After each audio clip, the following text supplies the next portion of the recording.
Welcome to St. Louis Cardinal baseball on Fox Sports Midwest. Game 161 from Houston. The Redbirds trailing Atlanta by 1 in the wild card.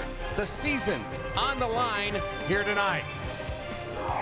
So glad you're with us. Rick Horton along with Al Roboski. Al, extraordinarily important game tonight and tomorrow, and the Cardinals are going to rely on their two veteran right-handed pitchers. Yeah, they have two veterans lined up, and that's good news for the Cardinals. But this young Houston ball club is not going to be easy. You look at Carpenter, he'll be on the mound tomorrow. He's had success. You got Westbrook today, but to be honest, today is the most important game of the season. Cardinals lead the series this season against the Astros 8-5 with two very important games left.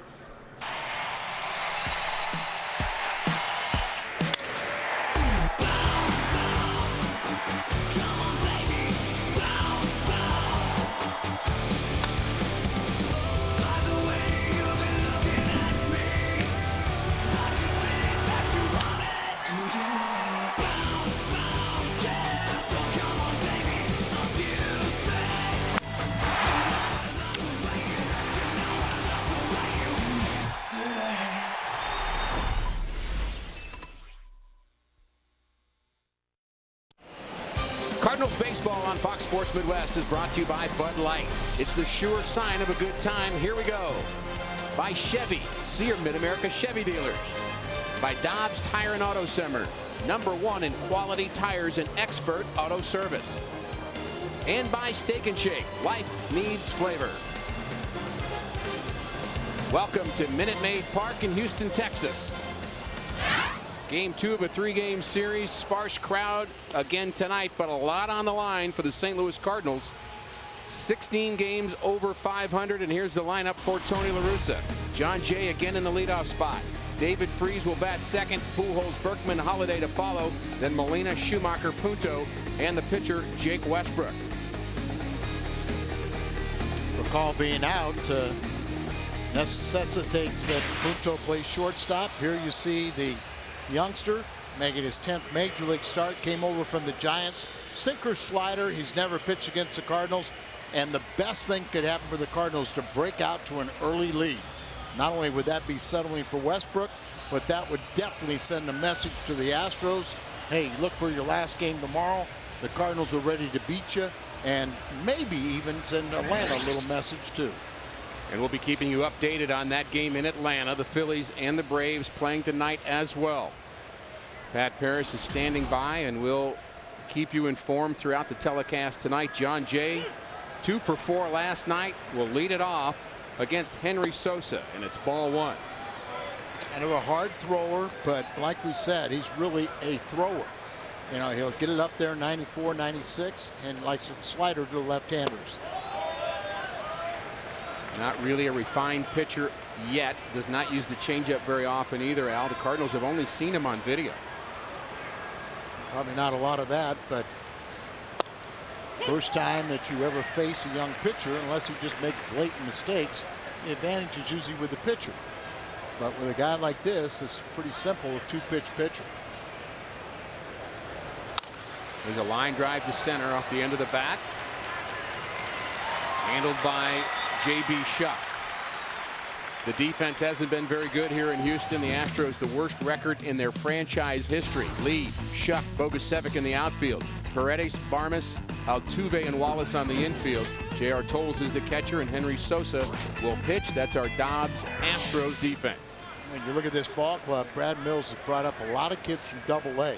That's where their prospects were, and our buddy Tom Lawless was the manager there. But they have a very poor farm system. Every team in the farm system finished last or next to last. They were over 100 games combined, minor league record under 500. There's a strike to David Freese, and the count evens at 1. Cardinals minor league system, on the other hand, Al, 44 games over 500, including a couple of championships along the way. The primary function in the minor leagues is to develop. But if you can develop and win some championships along the way, there's nothing better than teaching young kids how to win. Breaking ball hit on the ground, the left side, and it's a base hit for David Freese. So the Cardinals with their first hit. Freese finds a hole on the left side.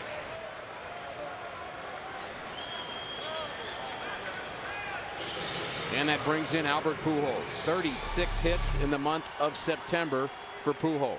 Just finds a hole on the left side, eludes both the third baseman and shortstop. And you just wonder about young pitchers from the Dominican. What do they think when Albert steps in the batter's box? We'll find out from Henry Sosa, a 25-year-old right now. An absolute hero in the Dominican. And of course in the Midwest as well. First pitch to Albert.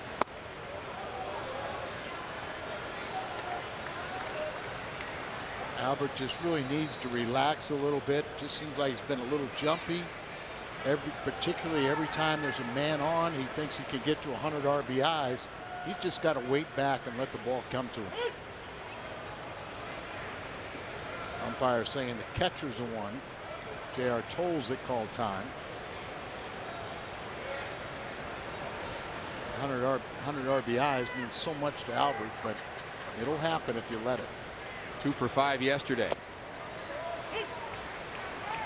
Also scored a run. He's now scored 103 runs this season. And you brought up a very interesting point. We're talking about kind of, well, Albert not doing much and complaining about a 2 for 5 today. He's had a great September, but it was really the first 3 weeks. Since September 21st, things have really slowed down for him. And that's where I think he got close to 100 RBIs. He's been trying a little bit too hard to get there. Short lead for Freese, but there he goes. Fastball up and in. Freese is safe at second. The ball gets into center field. And an error by the catcher, Tolles, puts a runner in scoring position for St. Louis and David Freese. Well, the Cardinals will try to take advantage every time they can against Tolles. He threw out a runner, Terrio, last night, but now he is 6 for 44 and throwing out base stealers. Here with the error, a great opportunity for the Cardinals. And as Freese stolen base number one of the year in his first attempt. How big could that be now? Infield in for Pujols. Already playing the infield in. 2-1 the count. Swing and a miss at a slider. One thing with this pitcher, Al, you can eliminate the changeup and you're just going to look fastball, slider. He's really more geared to be a reliever type pitcher, but finds himself in the rotation here in Houston. And really, you got to sit there, and Albert, he's pretty much seen all sliders. And you got to know they're probably not afraid to walk him in this situation and hope for a double play ball. They're probably trying to resist throwing the fastball. The 2-2. He's hit into right field. It might be deep enough. 7 outfield assists by Bogusevic. Here's the throw to the plate, and David Freese is out at the plate. Make that 8 for Bogusevic. The fly ball not quite deep enough. So 1 hitting in the inning for St. Louis, but they fail to score.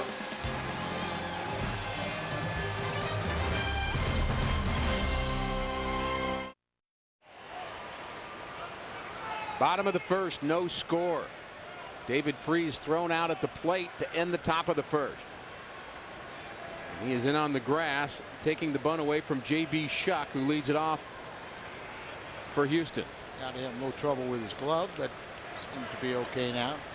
That's twice the Astros have thrown out a runner, Cardinal runner at the plate. And both times, I think you just have to accept the fact that Oquendo's going to challenge everybody, and of course that was an important RBI for Albert. He would have been safe.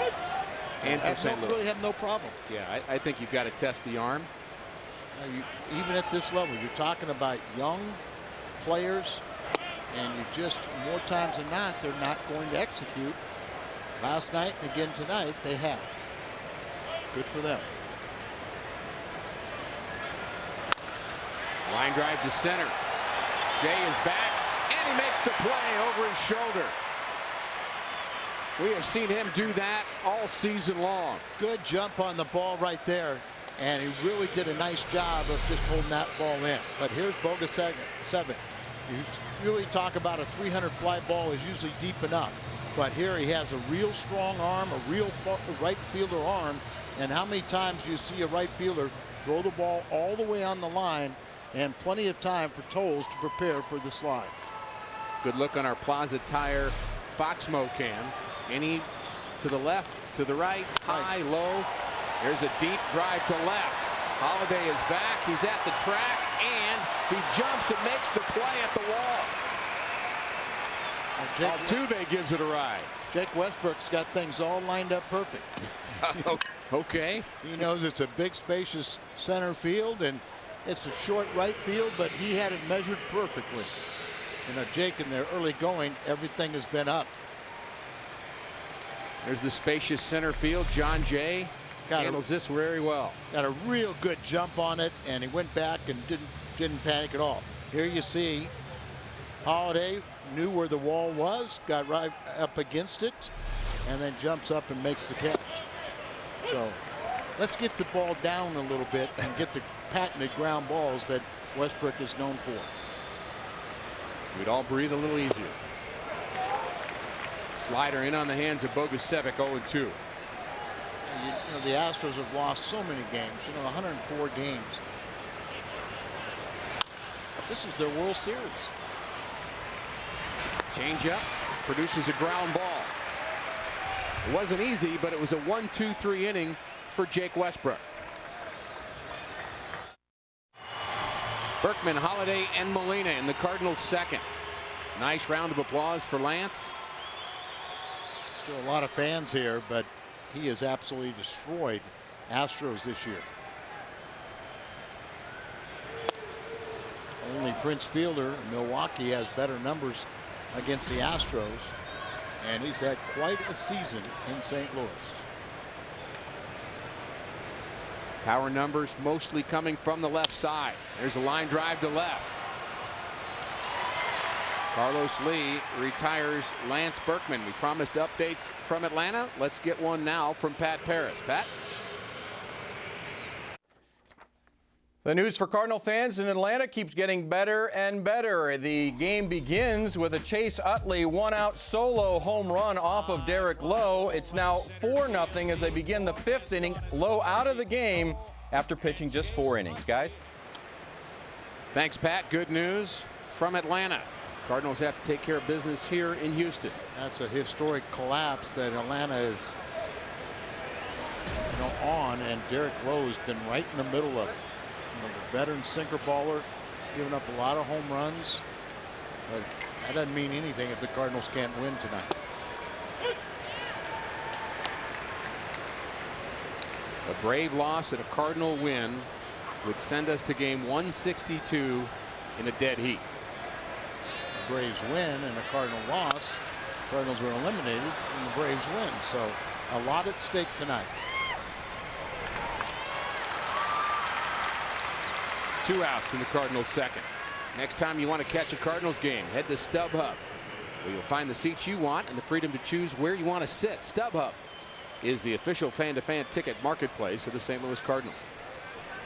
And every at-bat here tonight, Al, carries meaning with it. No doubt.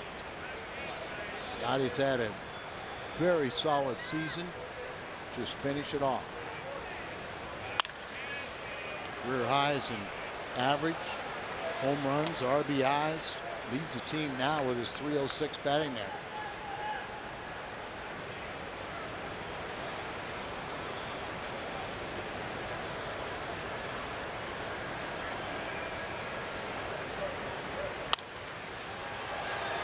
And every player wants to finish with a number they're happy with. And certainly Cardinal players have that on their minds, but there's a bigger mission at hand here for the St. Louis Cardinals.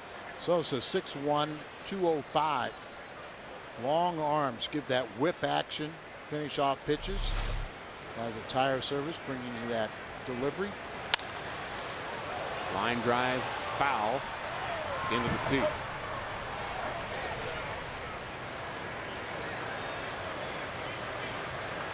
We've been on teams, Al, where individual numbers are all that matters as the last 2 weeks of the season kind of wind down. I mean, individual numbers can lead to victories, but it's a lot more fun when you're playing for something.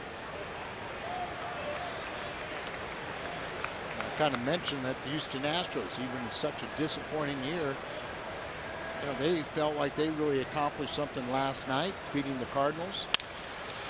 Hard hit ground ball. Barmes has it. Long throw. Retires Molina. 3 up, 3 down for Sosa. On to the bottom of the second.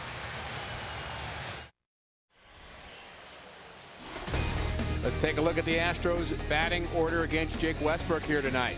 Shuck, Altuve, Bogasevic. We've already seen them. Lee, Wallace, and Paredes here in the second. Barmes, Tolles, and Sosa against the right-hander, the veteran Jake Westbrook. Really needs to get ahead. Tony feels that when he has trouble, it's when he doesn't, he rushes, he tries too hard. They want him to breathe. And Lee, who's at the plate, and Wallace have very good numbers against Jake. And let's hope now, getting ahead, which he's been doing, but a lot of balls were up early.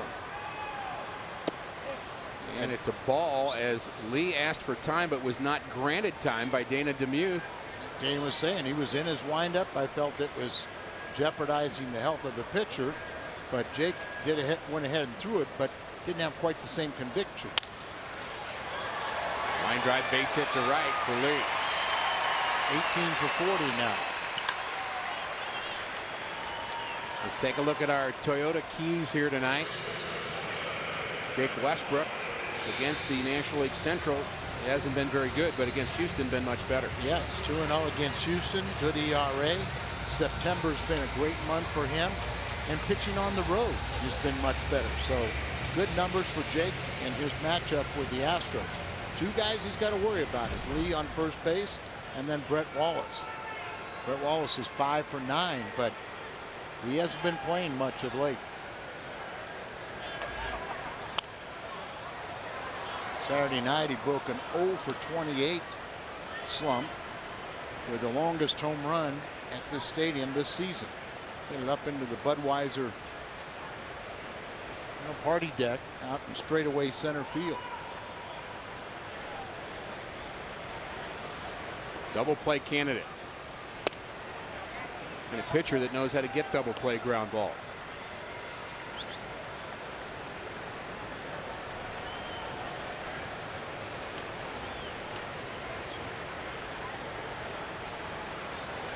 Cardinals need to win this game. If Atlanta continues to lose, be tied with 1 game left.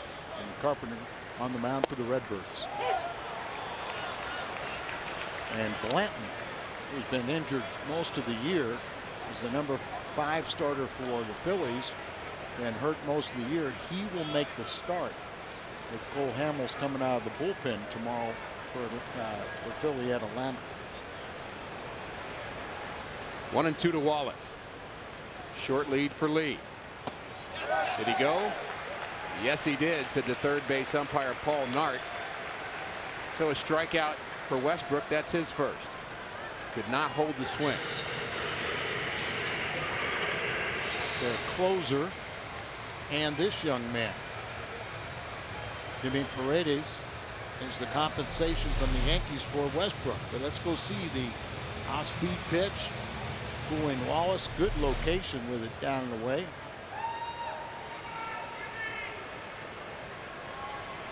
Maybe I missed. It's for Berkman, the compensation for Berkman. What did I say, Wallace? Westbrook. Westbrook. Excuse me, it is Berkman. And they love this kid. Great speed. He really was a second baseman. But they like Altuve, so they moved him over to third base. Been more productive from the left side, batting over 300. Right on the plate, isn't he?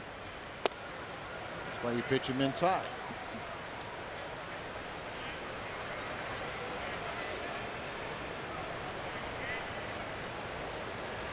And 4 years in the Yankee organization, and 2 years at rookie ball and 2 years at A ball, and then was traded at midpoint last season.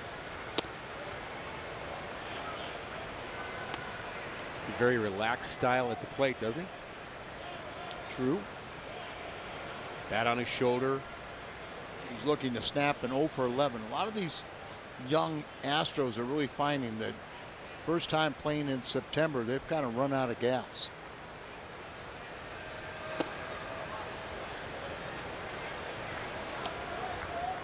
The 2-1 just misses the outside corner. 3-1 for Westbrook. He needs a strike here.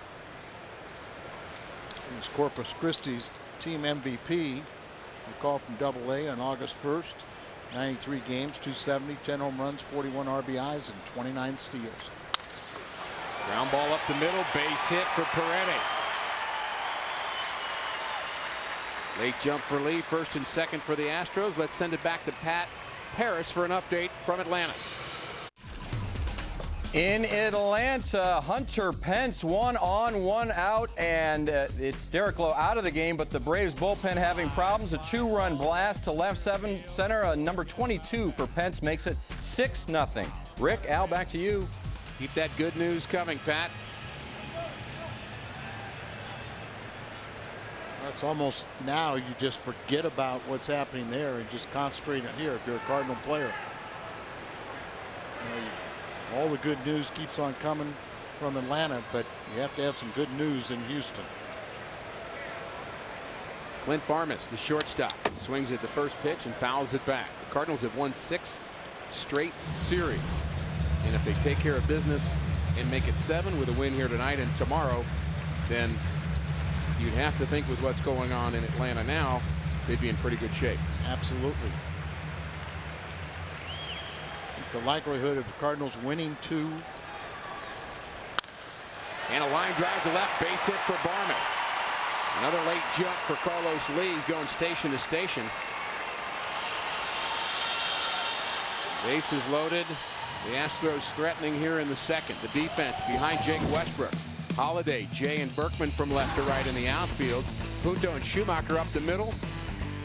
Freeze and Pujols at the corners, and Yadier Molina behind the plate. Brought to you by Dobbs. That's your Cardinals defense. Got a ground ball pitcher on the mound. So you're still not out of it. Tolles 1 for 3. Carlos Lee kind of clogging up the bases a little bit. So he's out there, and he can only go 90 feet.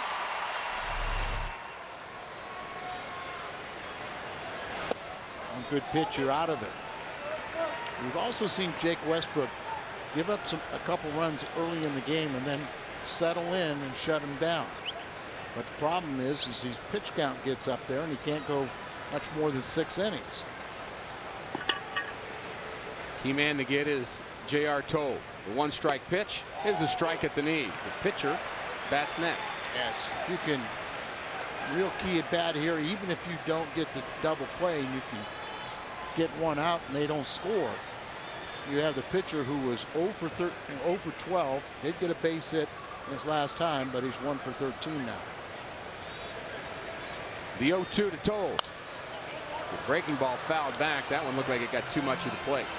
A little bit up in the zone and not the location you want. But J.R. Tolles, who's had great success against the Cardinals, 333 this year, but just had a career day in about his first week in the league a couple years ago against Cardinal pitching.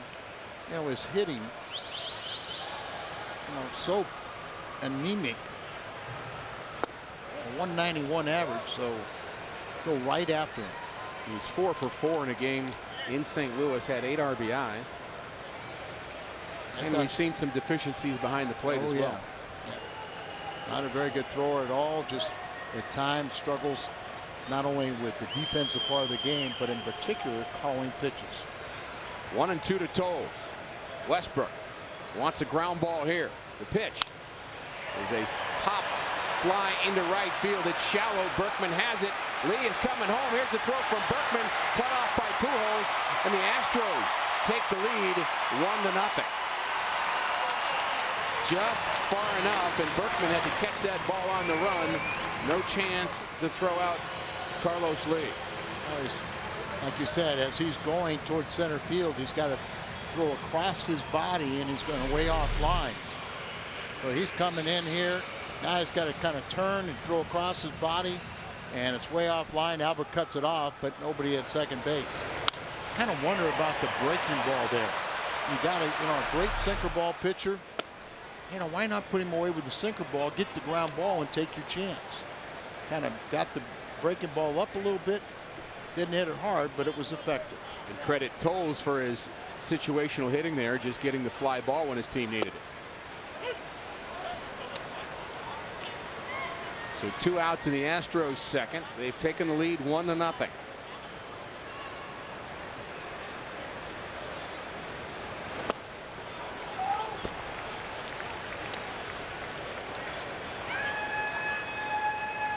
Chris Carpenter in an interview with Mike Shannon in our pregame show, which has been outstanding all season long. Brad Straubinger doing a fine job with that. Talked about how you're always 1 pitch away from getting out of it. Westbrook couldn't make that pitch, but does retire Sosa. The Astros are on the board. Cardinals baseball on Fox Sports Midwest is brought to you by BMW. Come out to the BMW Drive for Team USA event and get behind the wheel of a BMW to show your support. And everybody on HP. 7, 8, and 9 for St. Louis. Skip Schumacher playing second base tonight. Al Raboski, Rick Horton, and Jim Hayes along for the 3rd inning. Skip at 283 takes a slider just off the plate, 1-1.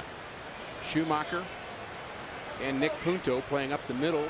Jim, for St. Louis here today. Rafael Furcal dealing with a hamstring. Yeah, he told me last night that it happened when he got the base hit running to first.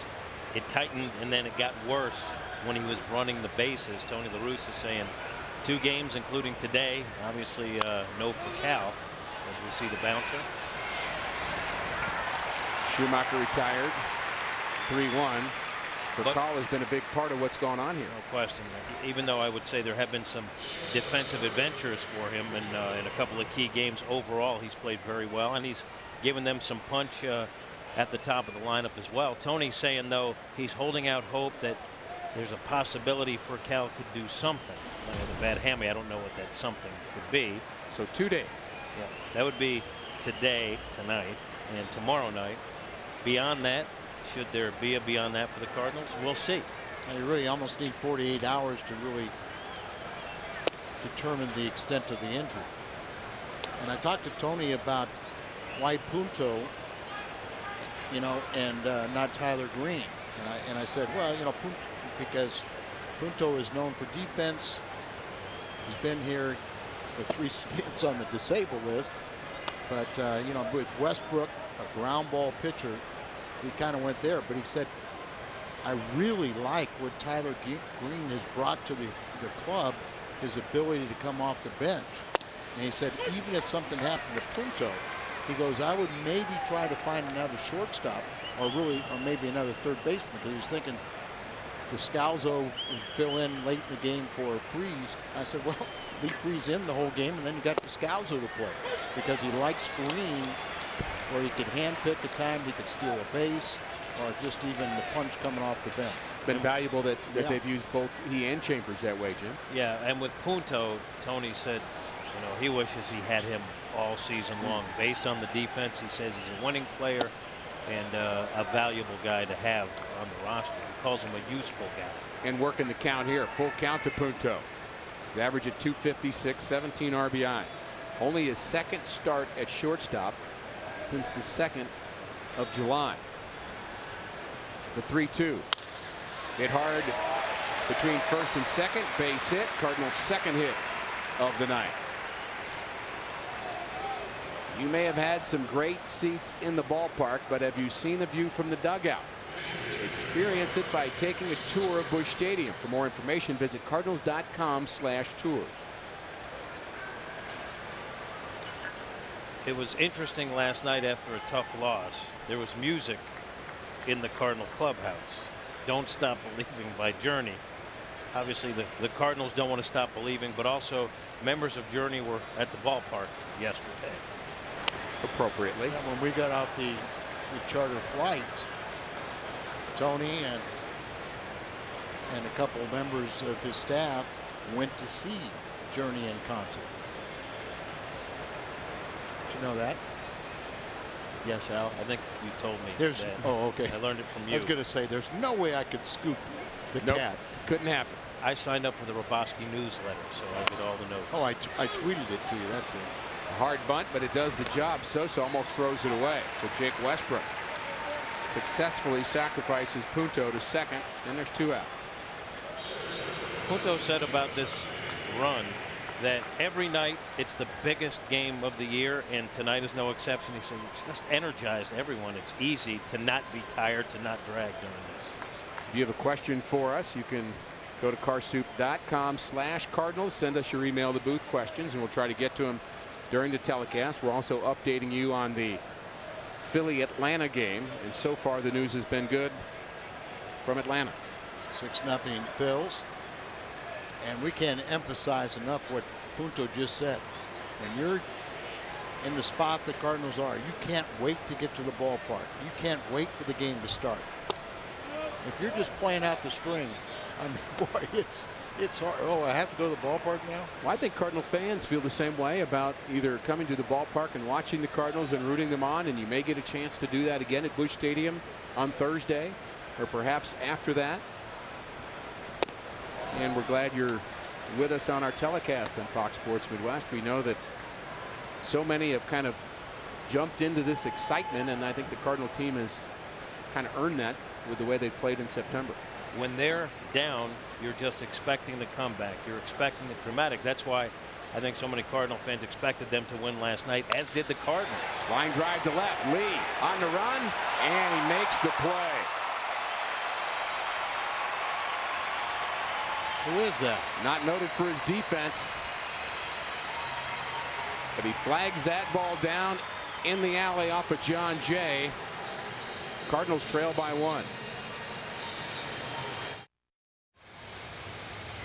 1-0 Astros, bottom of the 3rd. Carlos Lee has been a part of a couple plays, Al, defensively. Well, he's not noted as very well as a defensive player. There was the close play when he was playing first base, but here, his normal position, still, they got him out there in left field because of the short wall. And he made a nice play right there. And Holiday, for some reason, did not go in the field. Alan Craig is out there, so we just hope it's not that hand again. Fly ball to center. J.B. Shuck is retired, but the news of the moment is Matt Holliday sitting on the Cardinal bench. I guess one good news is he's not getting any treatment from a trainer. But Alan Craig, who we've been dying to get his bat in the lineup. Not this way. Yeah, not this way. And was rubbing his hands there, but yeah. And you know he wouldn't come out of this game unless it was something serious. Missouri Lottery brings us Fox Tracks this half inning. Just something that he felt he was hurting the team by continuing to play. Tough play, and Schumacher made the diving stop, but couldn't get a handle on it, so an infield hit for Jose Altuve. Nice effort by Skip, but it's going to be a base hit. At least we're starting to get ground ball base hits. Now your ground ball pitcher, so many are going to go through here. Nice stop by Skip. Tried to make the exchange and dropped it. Altuve runs so well, it probably wouldn't have made a difference. Minor League Player of the Year for the Astros this year. And he hit the Cardinals very well in St. Louis. Brian Bogusevic bounced out in the 1st. Big lead by Altuve. Westbrook notices it. Skip did the hard part, got to the ball, but in the effort to get up and make the exchange, the ball pops out. He knew he had to be quick to try and get a speedy runner.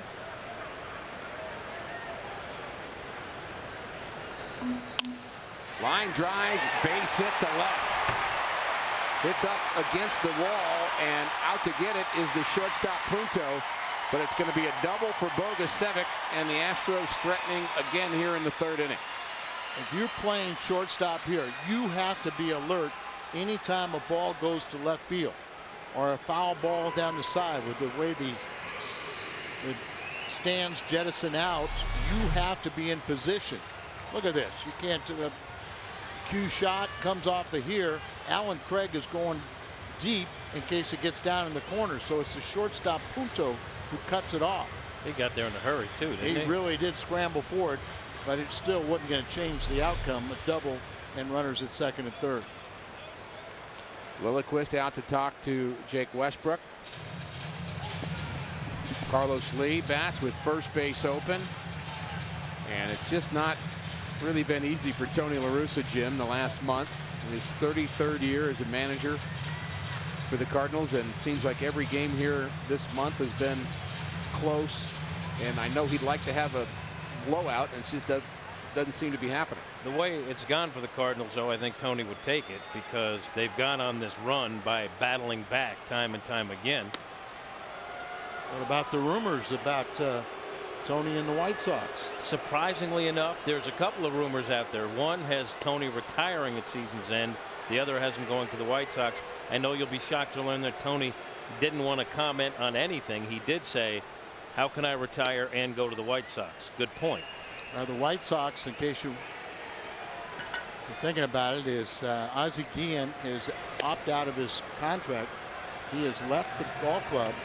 And the rumors are Tony La Russa, Joe McEwing, who is their AAA manager, Buddy Bell is in the front office, or Ryan Sandberg, who AAA manager for the Phillies. Intentional walk, bases loaded for Houston, Saturday, October 8th. It's the Blues home opener rally, and Fox Sports Midwest is armed with paintball guns for fans to go to predator hunting. Fans can blast a Nashville Predators logo with blue and gold paintball. Sign up at the Fox Sports Midwest Girls Facebook page. The home opener paintball predator hunt is presented by Dirt Cheap and Fox Sports Midwest. Get details on Facebook. Now that might get me there. Ground ball to the right side, base hit off the bat of Wallace. 1 run scores, and here comes another. It's 3-0 Houston.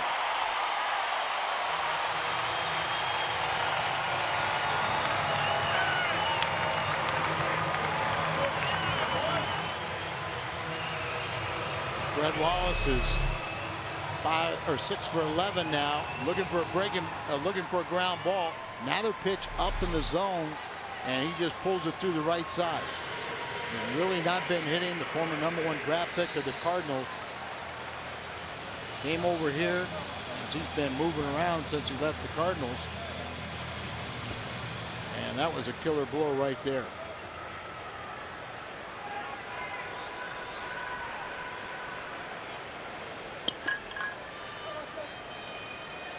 Cardinals were down 4-1 early last night, battled back, took the game to extra innings before losing game 1. A must win here tonight. Atlanta trailing Philadelphia. Guys, you know, the Cardinals have the highest batting average in the National League, scored the most runs, but the last week or so they've had trouble. They have come from behind, but they're just not blowing people away. Last night they had a number of missed opportunities, some questionable base running things happening on the base paths. But after last night's game, players were fairly upbeat, saying, you know, we have 2 games to get 1. We think we can do it. Well, I think there's no doubt about it. They're still very much in the driver's seat. And I think a lot of people would not be shocked if Atlanta loses tonight and tomorrow. They would be shocked if the Cardinals can't win 2 out of 3. And they'll have to come from behind to win this one. Trailing 3-0 in the bottom of the 3rd. Paredes, line drive, and this ball is deep. It's in the gap, and this ball is down against the wall in deep center field, and watch him run. A triple for Paredes, and it's now 5-0 Astros.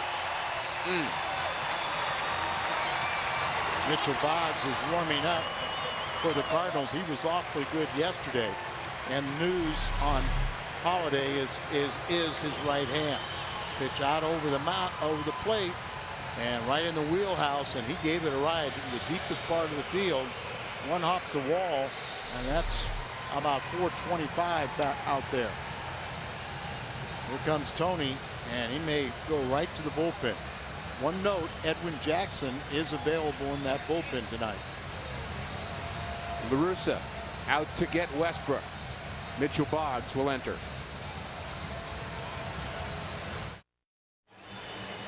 The Krispy Kreme dozen deal. If your St. Louis Cardinals get 9 hits today, and they're going to need them, you're invited into Krispy Kreme tomorrow to receive a dozen of their original glazed donuts for only $2.99. Stop by one of the 4 St. Louis area Krispy Kremes for this sensational deal. 5-0 Astros. And a pitching change already for Tony La Russa. Jake Westbrook just did not have it. So our Mid-America Chevy dealers called to the bullpen is Mitchell Boggs. Mitchell Boggs was very good in his 1 inning of work last night. The only problem I have is when you've only made 3 appearances since September 3rd. September 17th, 23rd, and last night, sometimes it's real hard to go back-to-back days. You don't have your normal, you're a lot sore than you normally would if you've been pitching on a regular schedule. Absolutely. But at this time of year, you've got to overcome everything. Nobody really wants to hear that your arm's a little tired, a little sore. You just got to dig down deep and find your way to get the job done.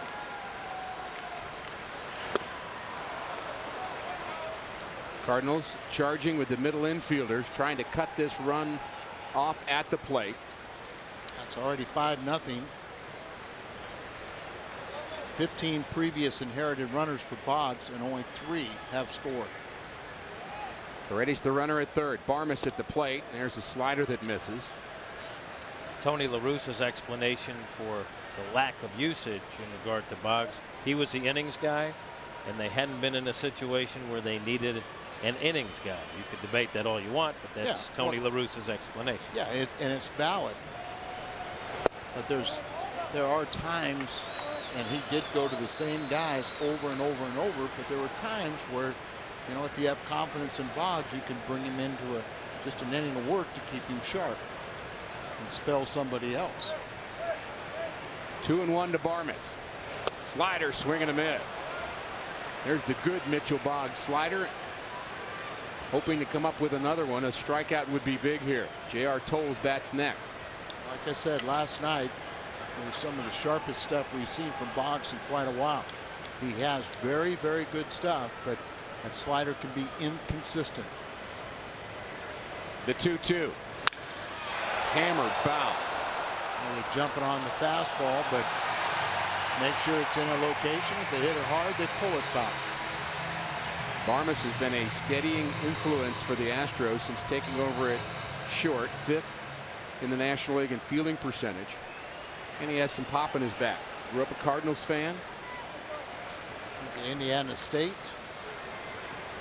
And sends Indiana. Swing and a miss. Boggs strikes him out. That may prove to be a big strikeout in this game if the Cardinals can mount a comeback.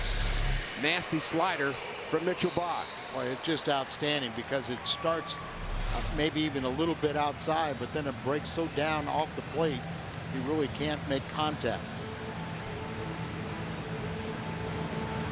Cole's got them on the board with a sac fly his first time up. And let's face it, if you're going to win this game, you have to dominate right here against 8th place hitters, and you got to keep that run from scoring. There's a strike to Tolles. Sacrifice fly in the 2nd inning. Scored the Astros' first run. You see Boggs pitching like he is now. That's what he does. He dominates. Yeah, I mean, he's got nasty stuff. And when he throws strikes and when he can get that breaking ball over, makes the fastball even better. Goes Squibber in front of the plate. Molina tries to get it fair, and he does. And he throws out Tolles. But the Astros strike with 4 more here in the 3rd. They lead St. Louis 5-0. Brad Mills likes what he sees so far tonight. 5-0 Astros.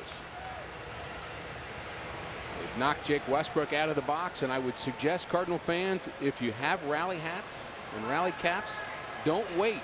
Break them out early.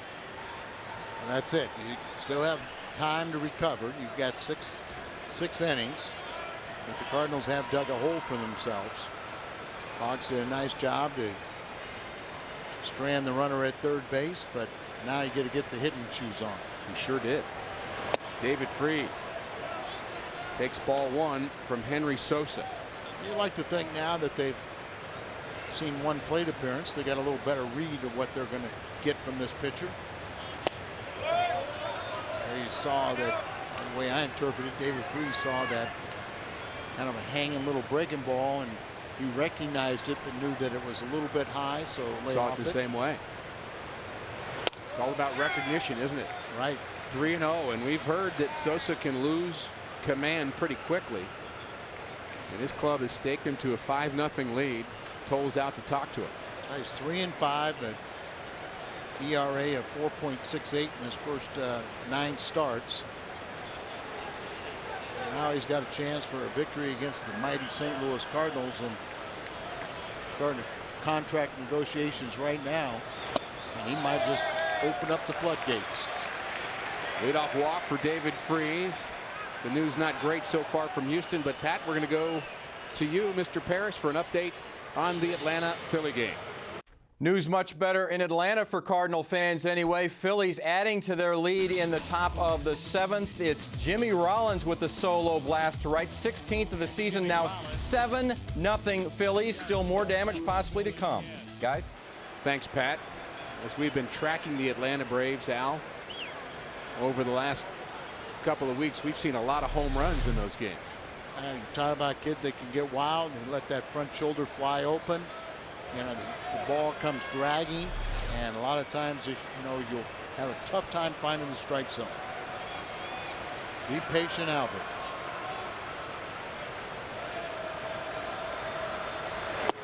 Fastball right down central.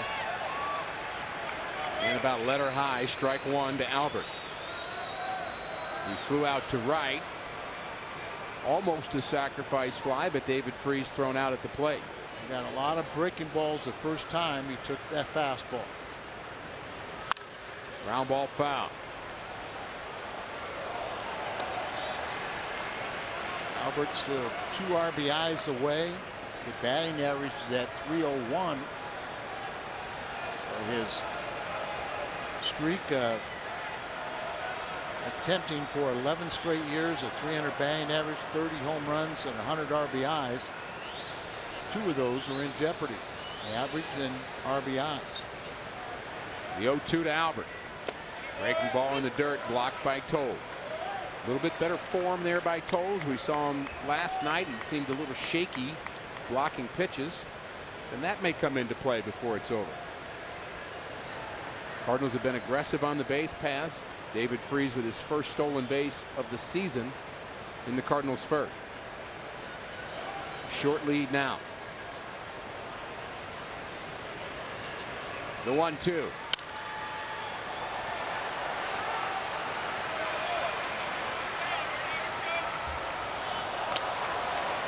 Now you gave these numbers early on, but Albert early in September really very difficult to get out, but lately a bit of a different story. I think once he got the 98 RBIs, just trying a little too hard, and you could see the last 5 games or so, he's really cutting the average down, the home runs production down. He gets to 100, he'll take off. The 1-2. Cardinals are also going to have to deal without Matt Holliday. And it was confirmation that he aggravated the right hand, the tendon issue in his hand. So for Call, not available for tomorrow and doubtful for Holliday. But Alan Craig, is not Matt Holliday, but you kind of like to get him in there, just not under these circumstances. He'll be ready. Another 1-2. 2-2. Just get the feeling that Albert's a little more prepared. Saw all those breaking balls the first time, was a little over anxious. Now he's kind of seen the fastball, the breaking ball. 2-2 count. If he challenges him, I think good things can happen. 1 home run behind Matt Kemp for the National League lead. Slider. Swing and a miss.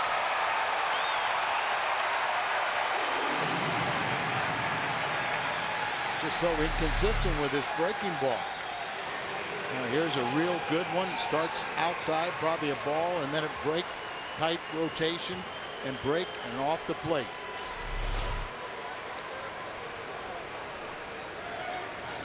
Well, you don't want to tell Albert how to hit, but it really looks like he needs to just really try to drive the ball to the opposite field now, knowing that pretty much he's going to get that slider away. Be quick enough on the fastball. Lance Berkman, line drive to center, and this ball is down. Base hit for Berkman. Freese couldn't really read it. Should have been able to read it from on, you know, where he's running there to see that that ball was not going to get to the center fielder. Here's the break of David Freese. Has to be careful, but he ends up safe at second, safe and secure, New York Life.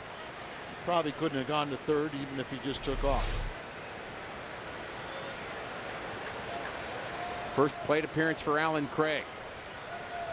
In case you missed it, Matt Holliday. He aggravated the hand injury, tendon, the base of one of his fingers.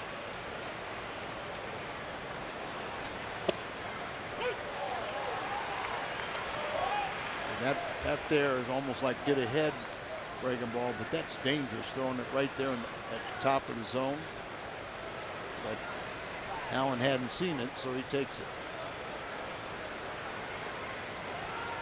2 Cardinals aboard. Fastball in. See the catcher set up inside, you know it's going to be a fastball. But you can't peek. Get in trouble that way.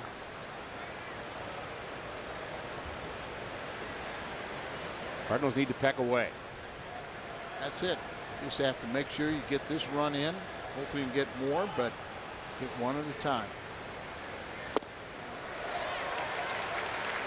A little over aggressive there by Alan Craig, swinging at a pitch off the plate in. 1-2. So far inside, he couldn't even hold 2 hands on the bat.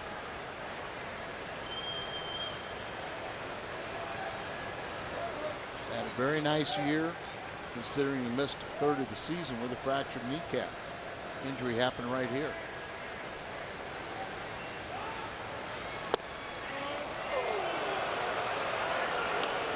Tough pitch to take there. Much tighter slider, just off the plate, but like you said, he's lucky to still be there. Clearly a ball, but so close.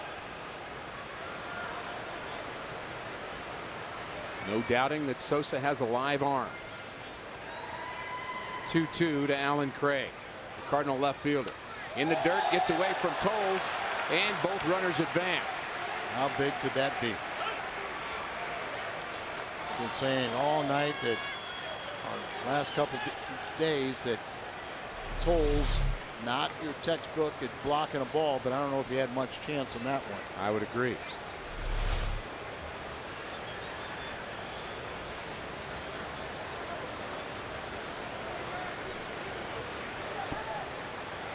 Cardinals 3 for their last 30 with runners in scoring position. That's the dude factor. I like your positivity.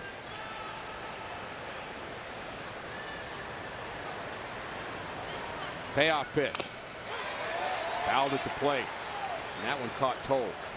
Cardinals an unconventional double play, but a fly ball to right and throw out at the plate result in the 169th double play of the year for the Cardinals, a new National League record. So good they're on that wild pitch.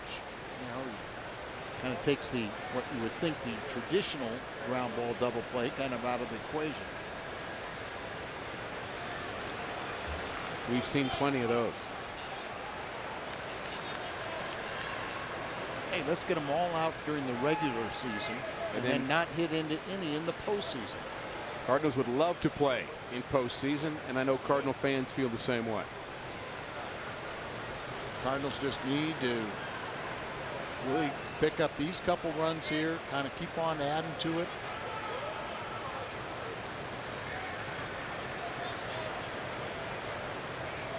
The 3-2. Ball 4. And the bases are loaded. for Yadier Molina here in the Cardinals' fourth.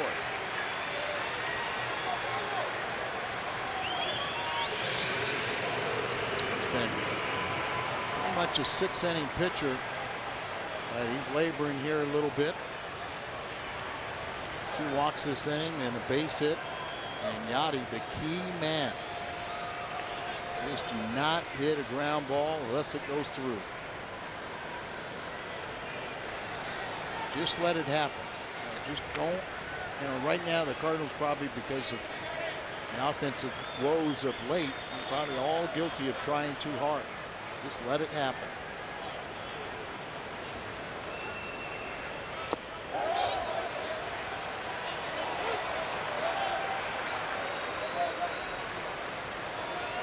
Ball 1 to Molina.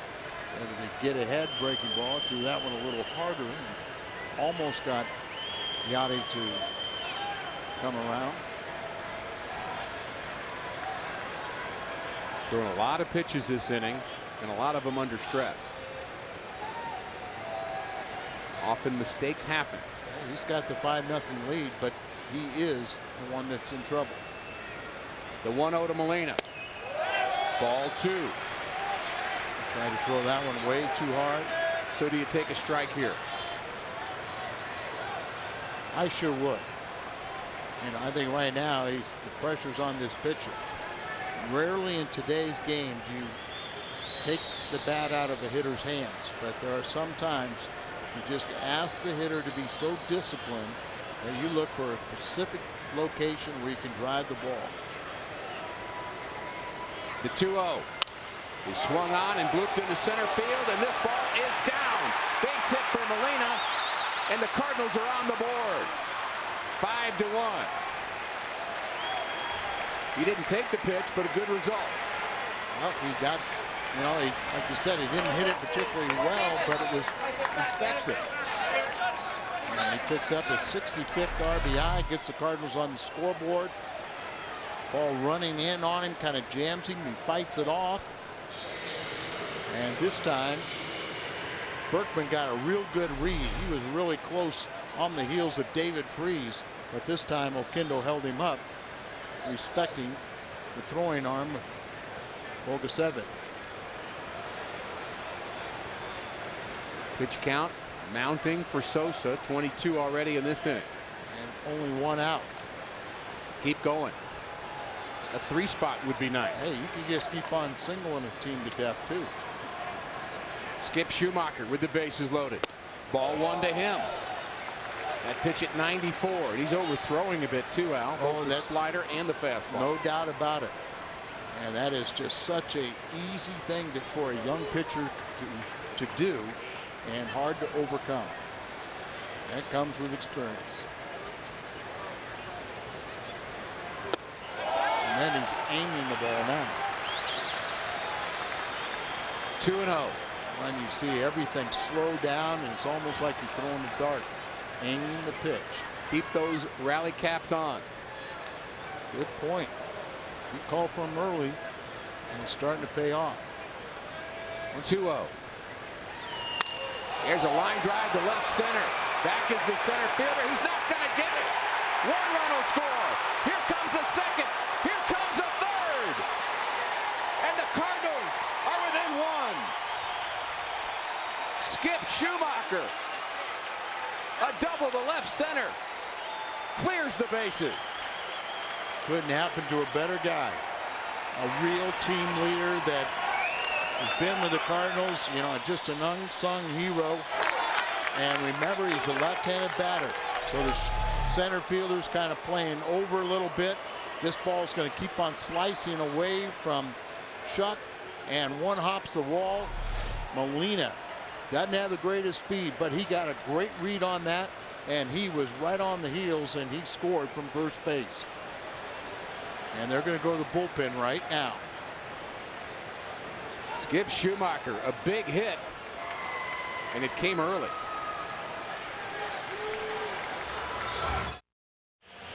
Fox Sports Midwest has a new way to watch high school football. Watch 4 games each week at foxsportsmidwest.com, and it's totally free. Watch our weekly show with analysis of the top teams Friday night Fox Sports Prep Zone coverage begins this week on FoxSportsMidwest.com as we bring Friday night football home to you. Houston bullpen, highest ERA in the National League. And they bring in David Carpenter, former Cardinal minor leaguer. And he will face Nick Punto. Cardinals have erupted here in the 4th inning, a 4-run inning. Skip Schumacher, the big blow. And the pitcher spot is due up first. So they go a double switch. Quintero behind the plate. Carpenter, who was acquired by Houston from St. Louis last August 19th in exchange for Pedro Feliz. And another guy that was a fielder turned into a pitcher by the Cardinals. After a couple years at the minor league level, they realized that this guy probably not going to make it as a hitter. Turned him into a pitcher. Now he's in the big leagues with the Astros. He was a minor league 208 hitter, so he made him a pitcher. 6'2", 210. He had a scoreless inning in his last outing on Saturday. He's appeared in 66 games combined this year through the minors and major leagues, tossing 58 innings. And Al, another 2-0 count. Will Punto swing? You know, we just talked about it. You know, when today's hitters, you don't, you know, give them or take the bat out of their hands. Like that was the count on Schumacher. He got a pitch he could drive, and even right there, that was a nice swing by Punto. So Molina had a hit. Yeah, Molina got a hit on the 2-0 count, but you know, you can't. You know, sometimes you do that because a guy is struggling. But if you get a pitch, if you're disciplined and get a pitch you can drive, go ahead. I've been following a raging debate on Twitter between the take the 2-0 pitch crowd and the swing at the 2-0 pitch crowd, and it's a nice hot debate going on. And I think the people that are in the swing at it crowd are saying, see, I told you so. Well, sure they are. And there'll be points in a game where the opposite side will be winning out too. But today's game, you know, they just really don't try to take the bat out of a batter's hand. Like it or not, that's the way it's played today. But if Molina would have popped that 2-0 pitch and it hadn't kind of just died in shallow right center field and no Cardinal would advance, then it would be fodder in the other direction. Right. I mean, there's not a right or wrong answer. As long as you know, are disciplined and get it and only swing at pitches you can drive. And boy, you see the Cardinals got a lot of interest in what's going on. There's a base hit for Punto. Schumacher had to hold up, so he's going to hang at third, but Nick Punto. It's 2 for 2. Kind of a low line drive that from Schumacher's vantage point at second, he can't really tell if this ball is going to get out or get over the infield. So he's got a hold and respecting the arm and right. It's first and third, and now you've got a pinch hit. Almost disappointed that we aren't going to see more Boggs. Agreed. And Patterson will pinch hit. Cardinals have Mark Zepchinski, the left-hander, one of their 2 left-handers, loosening beyond the fence in left center field. Tell you what, though, the way Boggs has pitched the last 2 nights, I know he'll be available for tomorrow, and Tony won't be afraid to use him. Good point. So he'll be leaving a very positive impression for the offseason, and hopefully that'll be weeks away. Corey Patterson has been 1 for 18 as a pinch hitter this year. But all he needs to do here is drive the ball into the outfield to tie this game for St. Louis. 1 out, runners at first and third. High percentage of his home runs have been in the Central Division. 44 of 118 career home runs have been against the National League Central. Cardinals battling back here in the 4th inning. They've already scored 4.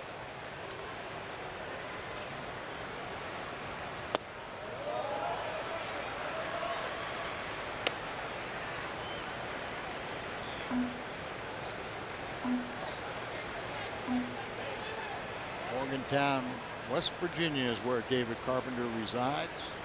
He was born. It's in Fairmont, West Virginia, where he lives.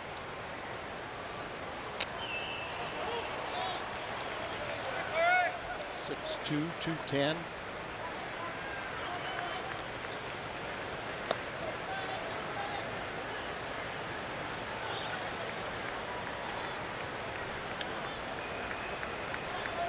He was a closer at Palm Beach last year in the Cardinal organization. He's a catcher by trade. Another one of these catchers. The 1-1. Fouled off by Patterson. And we should explain the proper rally cap etiquette. Al, you're wearing it for this half inning, but you need to take it off when the other team bats. See, I don't even know. I think that's how you do it. I'm staying out of that one. Well, so it works this inning. Now you take it off when Houston bats, and then you put it back on for the Cardinals. That's how I've been taught. That would make sense. Pick off, play at first. Back in safely is Nick Punto. Montero has led the National League in pickoffs from the catcher's position the last couple of years because no one will ever stray far away on Molina anymore. Molina's picked off 2 this year, Montero 4, and he had the most last season picking off at first.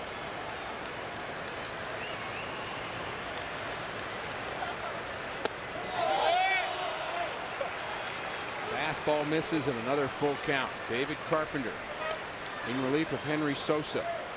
Knocked out here in the 4th. 6 of 7 Cardinals have reached base. Full count, so deep into this count, see what Patterson can do.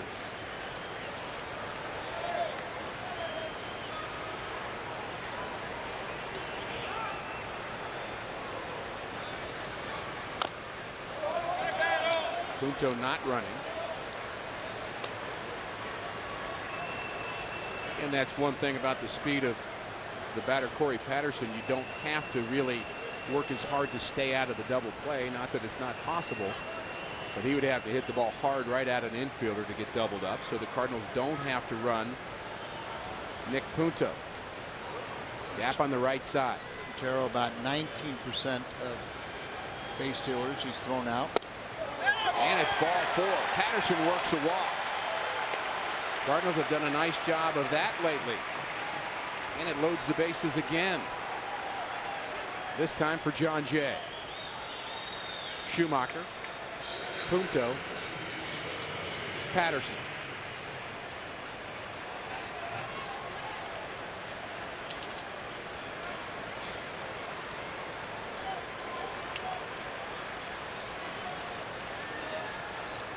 Jay's hit a couple balls in the air. Would take a sac fly to tie this game, but I'd rather see him clear the bases.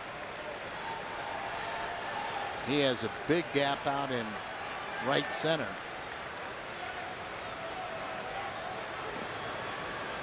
Open stance of John Jay.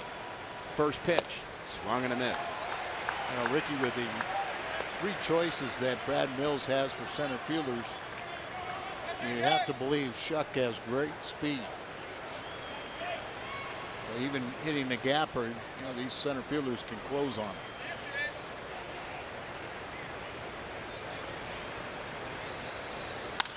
There's a fly ball deep to center field. Shuck is back. He's going to settle under it. Schumacher tags. He scores. Punto on to 3rd, and now Patterson on to 2nd as the ball gets away. The Cardinals have tied it here in the 4th.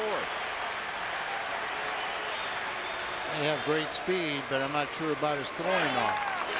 And allowing Patterson to go into scoring position too.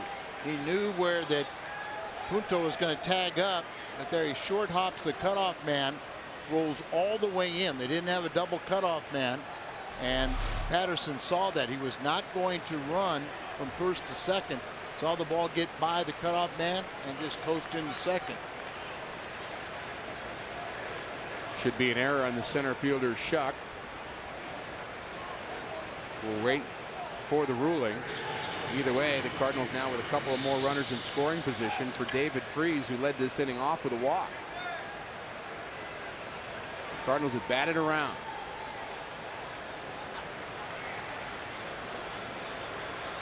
Keep those rally caps on a little longer. And how is this news playing in Atlanta? Not well. Still 7-0 Philadelphia.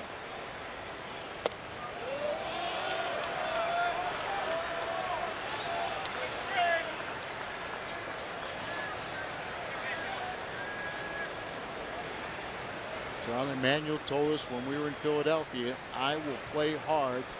I want to win every game. I will have my regulars in there. I want to get them into a winning situation going to the playoffs, and they've done their job. And he has been true to his word. Checking their lineup today. All the A guys in. Right. Utley with a home run. Pence in the ball game. Howard. They kind of rested during that 8-game losing streak. He gave a lot of them a time off. But on Sunday, they started playing that A team again. They won. They won last night. They're winning big again tonight. But the Cardinals have to continue, and they have to post a victory here.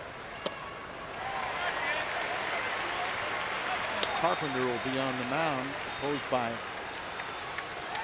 Brett Myers, the former Philadelphia Philly, who is 4-0 and an ERA of just over 1.25 in September. So it's not going to be easy tomorrow, but you'll take your chances with Carpenter anytime.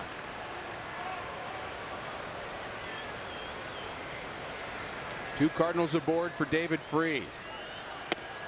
Swing and a miss. Freese strikes out. And the Astros finally end the top of the fourth, but the Cardinals are back in it. It's a wild one in Houston. The 2011 Cardinals yearbook is the takeaway souvenir of each season, and this year's edition is one of the best ever, with a salute to the ultimate 25-man roster of all-time Cardinals. Don't miss this celebration of the ultimate Cardinals dream team, which is available at the ballpark, area grocers, at cardinals.com/publications, or by calling 314-345-9303.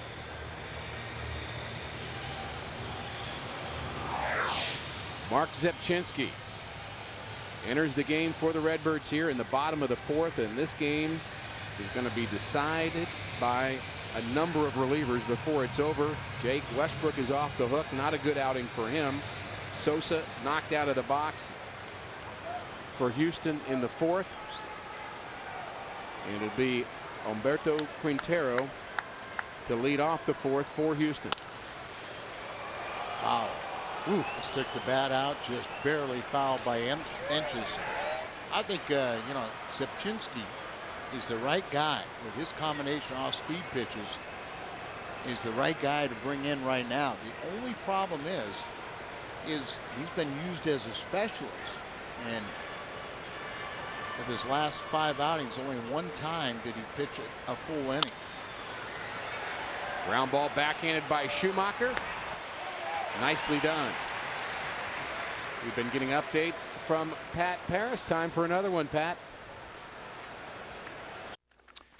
Well, Rick, they are headed to the bottom of the 9th in Atlanta. You see behind me the score 7-0. Homers from Utley, Pence, and Rollins has given the Phillies the lead. They try to close it out down in Atlanta. Back to you.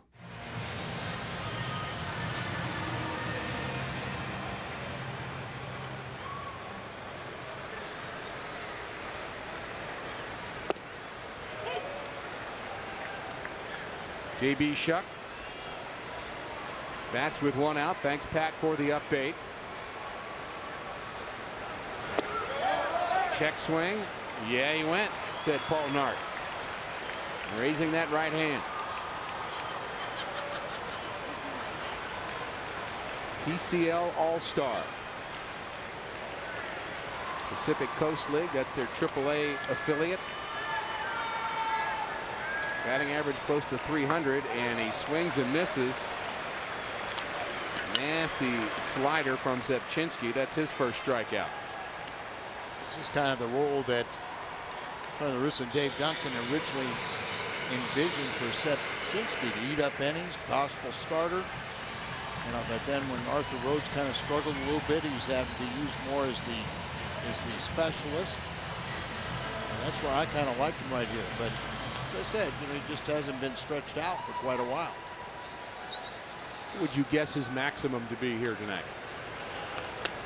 Hopefully he finishes the game. Knowing Tony, though, he would not want that because he'd want him possibly available for tomorrow or even Thursday. Base hit to left for Altuve. That's his second hit. He's really hit St. Louis well.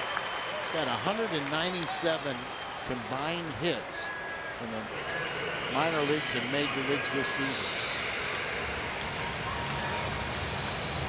He was the minor league player of the year this year. Led the minors with a 389 average at Corpus Christi. Corpus Christi and Lancaster, and here in the big leagues. Lancaster hit 408 in 52 games.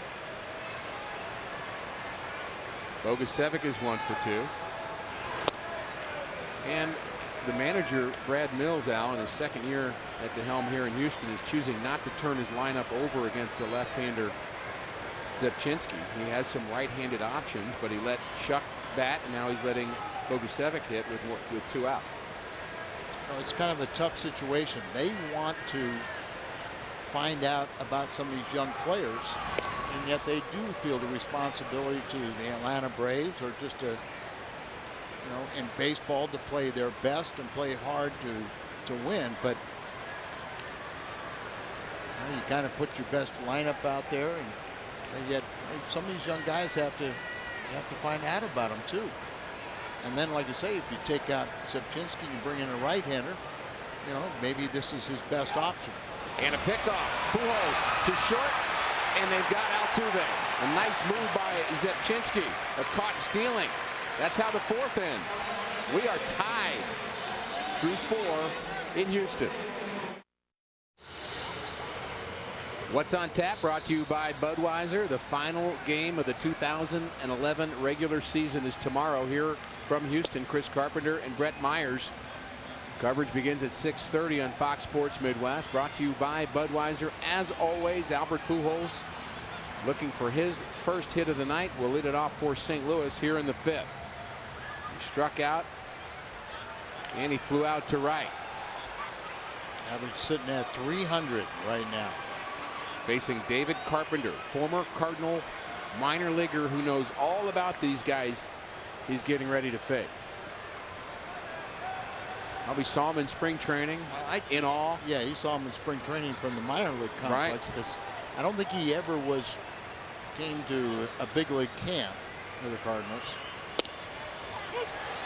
He said first 2 seasons he was a catcher out of the West Virginia University Mountaineers, and then in 08 they converted him to a pitching. 26 years of age. Ground ball to short. Barmes, very smooth. Throws out Albert, out number 1. They did a double switch, so they wanted to keep him in here. Carpenter. That's Berkman. Lined into it. Lined out to left field his first time up. Base hit and scored the next time up. Maybe Lance will break this tie. And we're hoping rally caps are firmly in place. Long one to left. Back goes Lee. Deepest part of the park. And this ball is off the wall. Lance Berkman. Off the wall in left center field. It's 362 feet from home plate out there. And Berkman, had he hit it just a little bit more to left, would have had a home run, and he would have broken the tie. That would have been the Crawford boxes, but the stands go from the line right to about 10 feet. You can see how the stands are right there. It goes way off the screen, protecting the bullpenners. Missing the home run by about 10 feet, but he's out there in scoring position for Alan Craig, who had to come in this game after Holiday re-aggravated his hand injury. RBI opportunity for Craig. Tie score. Maybe we could have a little fun. It's like Atlanta they're in the bottom of the ninth, trailing Philadelphia 7-0. The wild card race in the American League is tied, and Tampa Bay leads 5-3 after 7 innings. Boston leads 7-4 in the bottom of the 7th inning. We could have 2 playoff games on Sunday or Thursday, excuse me. And that is the plan. If the wild card race is tied in either league, the 1-game playoff will be on Thursday.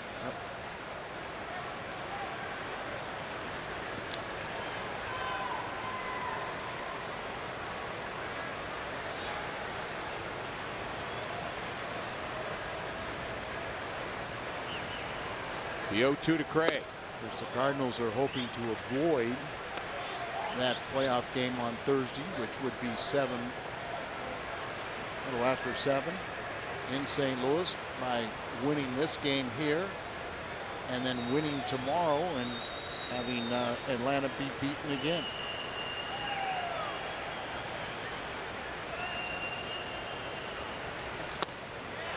Craig strikes out. And we'll send it back to Pat Paris with another update on that Philly-Atlanta game. Pat? Well, as you see behind me, the standings show the Cardinals just a half game back in the wild card race. It's all over in Atlanta. Bottom of the ninth, Kyle Kendrick on to finish off Freddie Freeman and the Braves. A pitch outside called strike 3. 7-1 Phillies the final, as the Braves have lost 4 in a row. Rick, Al, back to you in Houston. All right, Pat, thanks. We appreciate the updates the last couple of days. And very fine job. We appreciate you being on top of that game, and the Cardinals trying to get on top of this game. With Yadier Molina at the plate. Swing and a miss. A little late with that swing.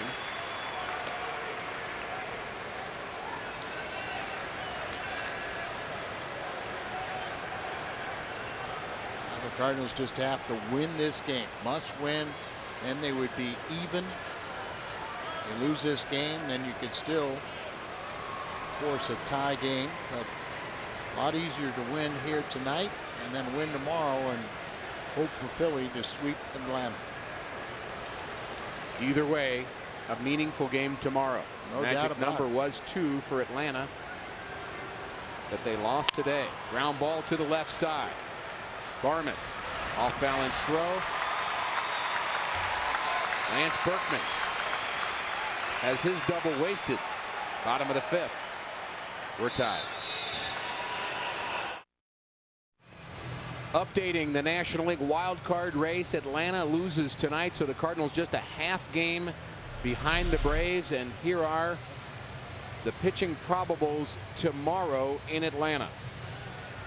Tim Hudson against Joe Blanton, who is scheduled to be their 5th starter for Philadelphia. Injured just about the entire year. He had been pitching a little bit out of the bullpen of late. And Cole Hamels will be coming out of the bullpen behind Blanton. So all the more importance to win this game. Inning number 2 for Zipchinski. He will try to keep this game tied. The Astros took an early 5-0 lead and chased Jake Westbrook, but the Cardinals busted out with 5 in the 4th. Watch out. Good inning for Zipchinski. Seen some of these young players haven't seen breaking pitches like he has, and Altuve hadn't seen a pickoff move like this.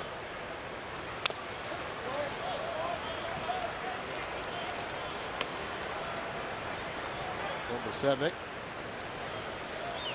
is hitting .396 with a .430 on base percentage against left-handed pitching this year. There's that good breaking ball. Leads all major leaguers in batting against left-handed pitching with a minimum 100 plate appearances. He's got 10 of his RBIs have been against left-handers. 10 of his 12. Excuse me, he's got all the way up to 15. He's been Full a good count. pinch hitter. And you don't want him to get on base. He's got a big guy, and he's got 31 steals. Excuse me, that's Bourgeois. There's a line drive base hit up the middle. Watch out. He almost hit Zepchinski with that.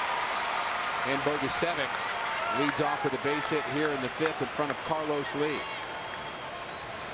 Like he tried to either put the bare hand out there or kick it with his leg. But breaking ball, pretty good pitch away. And yet he still got plate coverage. That from being in Toronto, a little kick save, watching a little hockey. Possibly. That's a little better than using your pitching hand. So we talked about him being a potential starter. You got to face good right-handed hitters.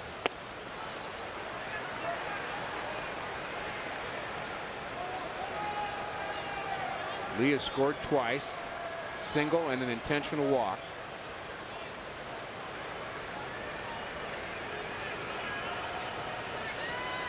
Honestly, 0 for 1 against Scrabble. 2-0.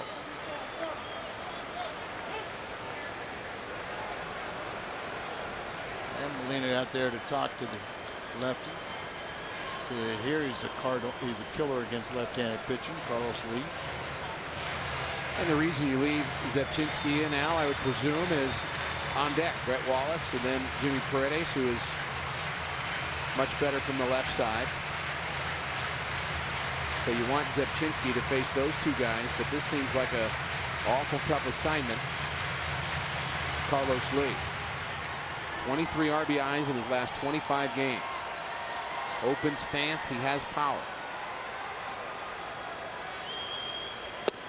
Here's a strike at the knees with good movement.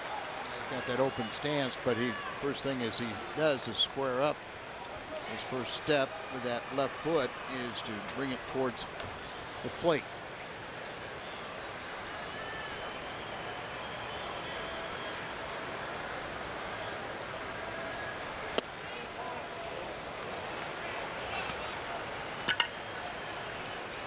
Good movement with, lefties going 92, 93 miles an hour.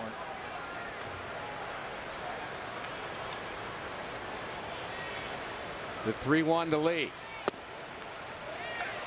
Just misses at the knees. So a walk to Carlos Lee, and the Astros now have a couple runners aboard here in the 5th. Our Schnucks this date in history. September 27th, 1982. We know how that year ended for the Cardinals. Willie McGee hit a 3-run inside the park home run. And that helped the Cardinals to a 4-2 win over Montreal, and that clinched the National League East. I went right down to the wire, too. So trouble here for Zepchinski and the Cardinals in the 5th inning. And now this is not playoff baseball, but it feels like.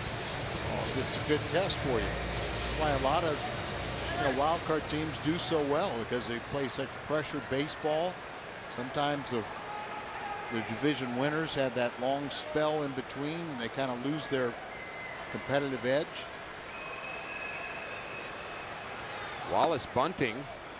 That's interesting. He's been sent back to the minor leagues. He's been on the bench a lot, so he didn't have a lot of power, and now we'll have a visit by the pitching coach. I don't know if we got confirmation, but there's a lot of talk about that we will see Dave Duncan tomorrow. Would be nice. Bill Brown had heard that. We should mention Bill Brown, who's a broadcaster here for the Houston Astros. Celebrating him this weekend. He's been elected into the Houston Media Wall of Honor.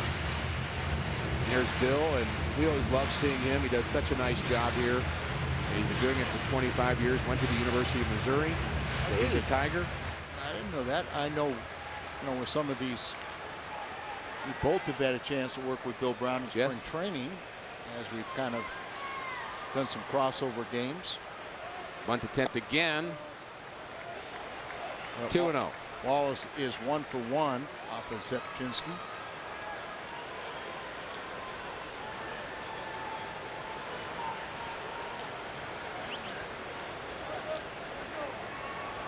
a sudden, Zipchinski having a little trouble finding the plate, or at least pitching head in the count. Sanchez is warming up for the Cardinals. Down to strike. Wallace fouls it off. 2-1.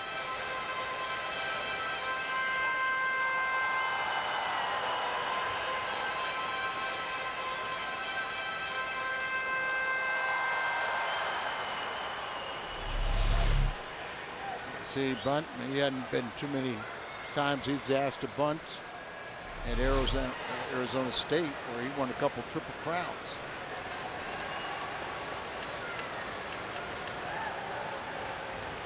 Will he be bunting again? No, swinging away, and he takes ball 3. That may have surprised Zipchinski a little bit as he got in the middle of his windup and Wallace wasn't bunting.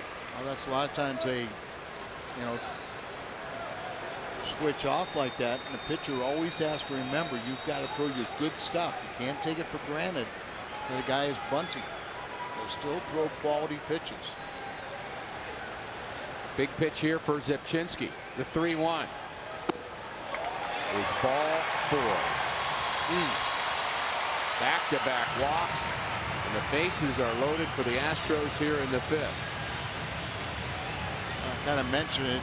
It's me throwing it out there, not Zipchinski or anybody making an excuse. But when you've been used one batter, and all of a sudden you're asked to go more than one inning, it's hard to kind of get the competitive juices fired up again. But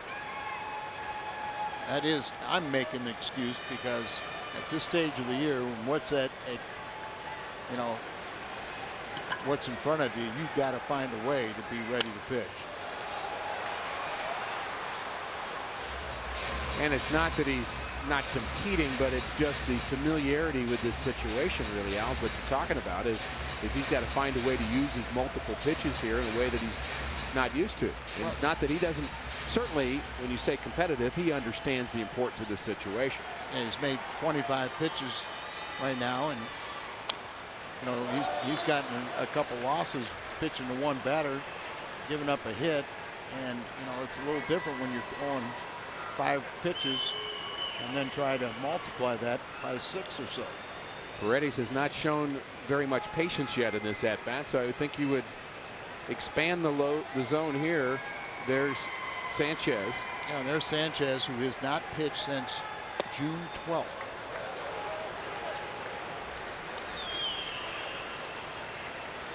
That's a tough assignment, too. I'll say. Tony told us today he's not going to be afraid to use Sanchez if the right situation arises. Well, how about the bases loaded in a game you have to win? Here he's had trouble finding the strike zone to begin with. Ground ball to short. Punto to Schumacher on the first, double play. So the Cardinals trade 2 outs for a run, and I like that trade. Under the circumstances with the bases loaded, nobody out, and Albert kind of cheated a little bit to try and sell the throw at first base, and our umpire bought it. But when Dantley, see how close that ball is right there, and he pulled that foot off real quick. Helped sell that they turned the double play. I think he got the call right, but I also know that's what I want to think. Yeah, you saw it with your heart that way. They do take the lead, 6-5. So just 1 run so far in this inning, and Clint Barmas.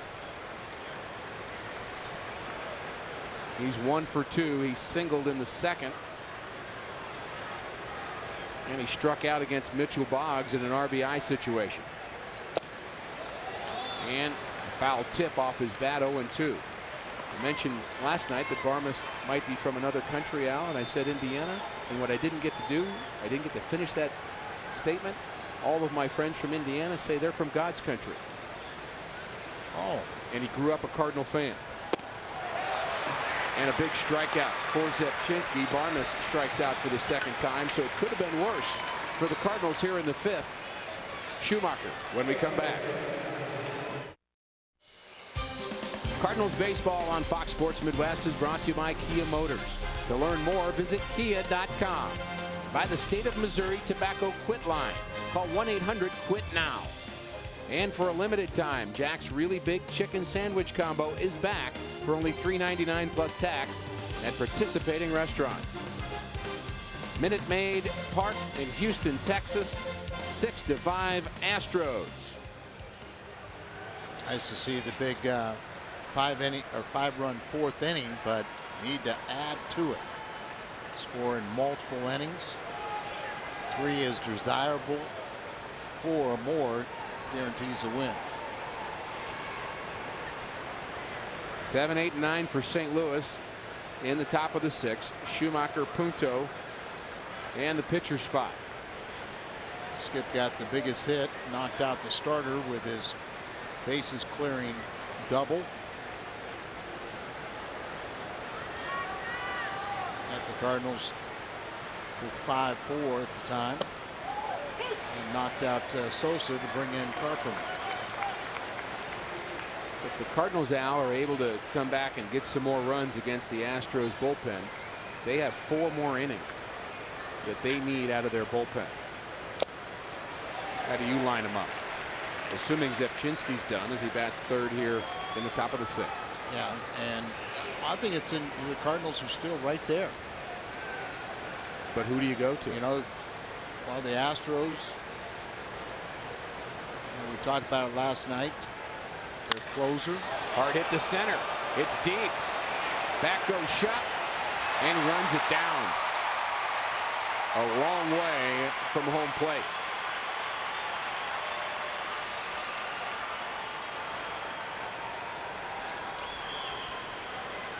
Carpenter knows we got a break there.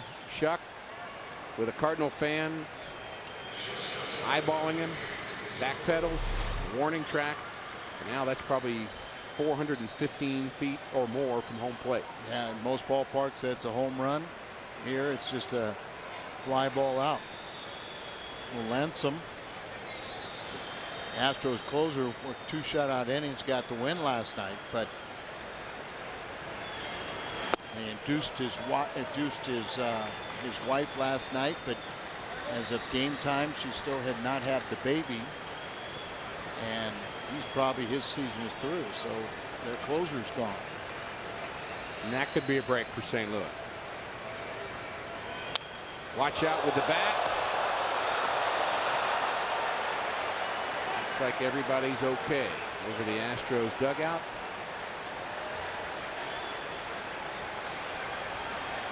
Mom checking her kids, and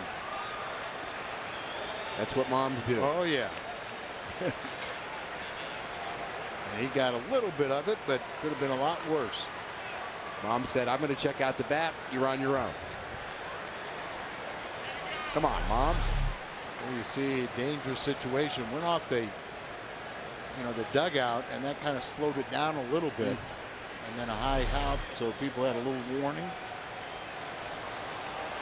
Chevy bringing Fox tracks for this half inning, and the fans don't like the fact that they're asking that young man to give that bat up. They'll probably replace it or something. And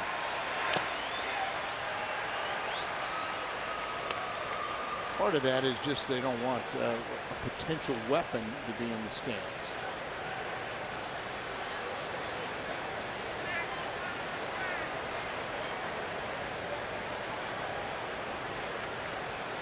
Instant celebrity. I'm just glad he's okay, too. Yeah, sure.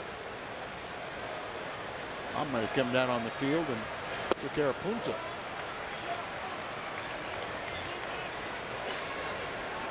And that's what David Carpenter's trying to do. 2-2 the count. Punto's 2 for 2. Big gap in right center. Cardinals need base runners. Trailing by 1.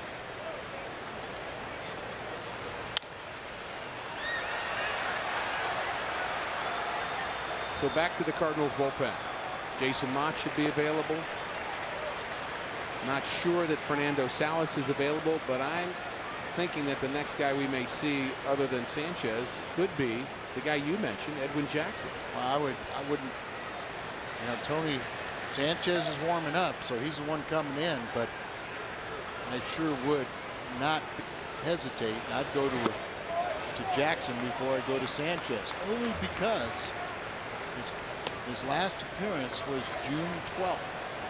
Any place. Salas has worked a lot lately. So has McClellan. Brandon Dixon. Michael Clado. We've not seen either of those two in a very long time. You have Arthur Rhodes against some of the lefties. Full count. And it's a strike. Good breaking ball from Carpenter.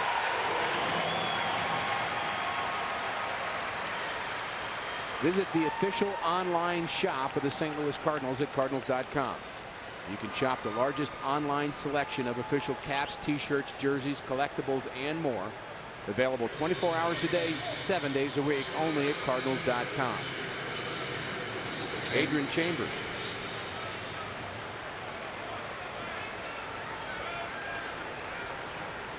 He's been exciting, Al. Yeah, he really has been, but some ways I'd love to see Nick Stavanoa. It makes me think about him because he's from Houston.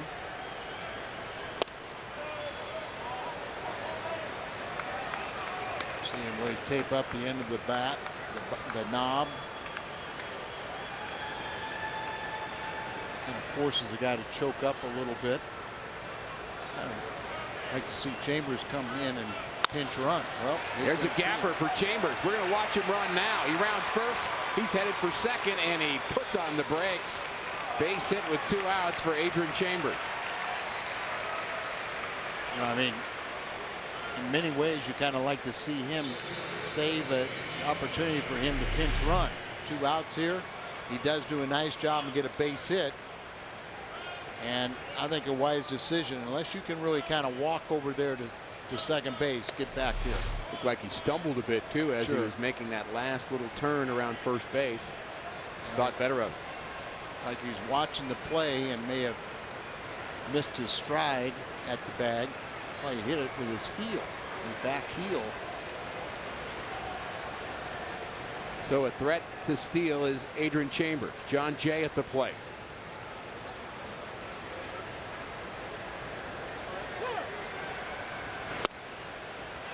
Timeout, says the home plate umpire Dana Demuth, our crew chief.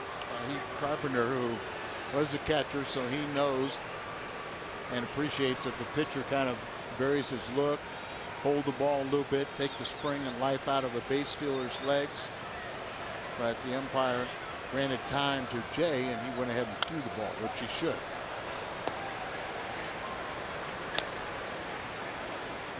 You're talking about Chambers and you're talking about John Jay. Probably know Carpenter pretty well from the minor league clubhouse.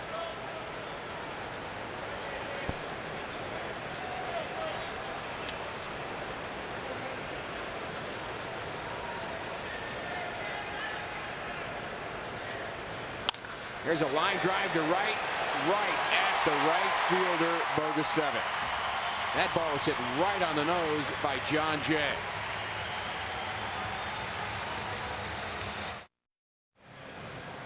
Our carsoup.com email the booth question comes from Todd from Decatur, Illinois, and Todd wants to know who we would like to see Al pitch if there is a tiebreaker on Thursday. I'll let you answer first. Well, it's Kyle Loesch who would get the start, and really, if you look at what he's done of late, he's been the Cardinals' best pitcher. So I think we're all very confident that the Cardinals need to win this ball game, and then they got Carpenter going tomorrow to set up Loesch's start on Thursday. What about you? My answer is Bob Gibson. You know what? I'd take Loesch over Bob Gibson right now. Gibby's 70 years old. Well, I'll still say Bob Gibson. Now, Sanchez's last appearance in the big leagues was June 12th. He had a shoulder injury. He was on the 60-day disabled list. He did make 3 rehab starts at Springfield AA, but that was in early July before they shut him down. And he's got an electric arm. Shoulder's not, obviously they feel it's healthy. He was activated on September 13th. Been thrown in the bullpen, but it's a little different when you got your competitive juices going. So a risky move right here. 93. High strike from Sanchez. Good start. And what you really is how to throw quality pitches. Chris Johnson, the pinch hitter. And he does not like that slider. Hasn't liked it all year. He's pinch hitting for Carpenter. And you're right. That is a big pitch. Get ahead with the fastball, and then you can throw that slider. And I'm glad that Carpenter's out of this game. 2 2/3 solid innings for the former Cardinal minor leaguer. He gave up just 3 hits, no runs, 1 walk, and 3 strikeouts.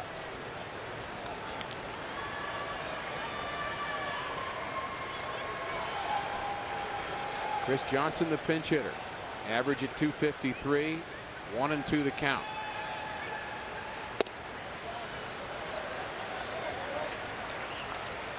One of the things we saw from Sanchez, Al, is he would often get ahead and then throw way too many pitches before he finished off a batter. It's been so long, but it's something I remember from him early in the season. I mean, you loved his arm. And there, good. Wow. It's one of the pitches that we actually saw at times he had better control and command of the breaking ball than he did his fastball, which is good news, especially facing Carpenter and probably all these young hitters. I asked Tony if he was worried about using Sanchez in games like this, and he said, well, when I warmed him up yesterday, he had very good stuff in the bullpen. So the point is, Tony doesn't miss anything. No. Even a pitcher warming up in the bullpen, how good his stuff is. Well, and you know specifically he went down to watch that to see if he could trust it. And warming up in the bullpen and throwing on the mound is a little different when your emotions are a little bit higher. But so far so good. Boy, you get him healthy again. There's another very intriguing young pitcher.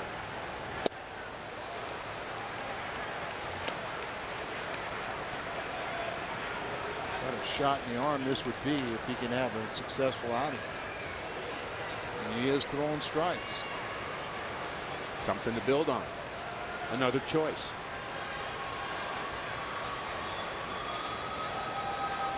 The 0-2. Swing and a miss, and he blows away Quintero. This is the Eduardo Sanchez we saw on the West Coast early in the season. And this is the kind of velocity we saw from him, Al.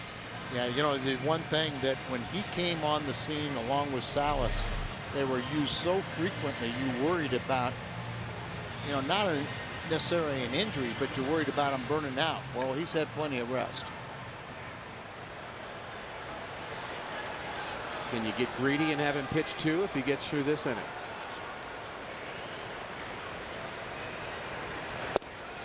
I'm just asking. Yeah, I mean, why not?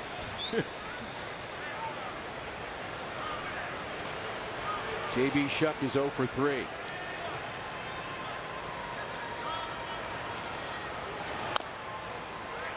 And he's 0-2.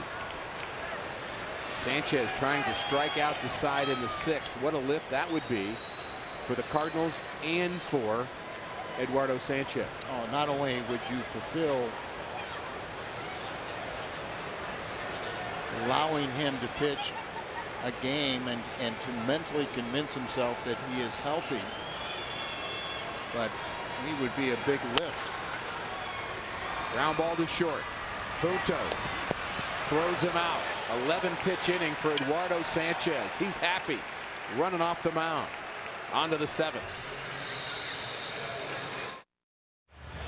Freeze, Pujols, and Berkman in the Cardinals' 7th. They trail by 1. Just a half game behind the Atlanta Braves, who lost earlier tonight to the Phillies. Enario Del Rosario, the 25-year-old right-hander, came up in the Cincinnati Reds organization. He's had a nice year out of the bullpen. Game number 54 for him, Al. And the Cardinals need to get to this right-hander from the Dominican Republic and get to him right away. He pitched his scoreless inning last night and stranded one runner. He was on the disabled list for 24 games. Missed 24 games with a right shoulder strain. He's pitched well, of late. Not allowed to run in each of his last 7 appearances, covering 5 innings.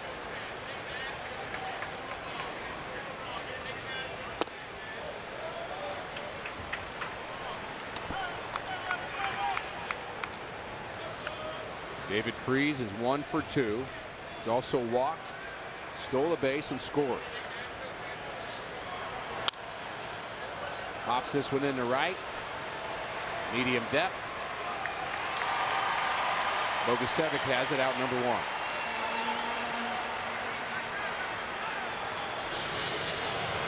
Holtz 1 for 4 after this right-hander from the Dominican Republic. Albert's birthplace. He's at 299. He's at 98. Those are big, big numbers. And running out of time.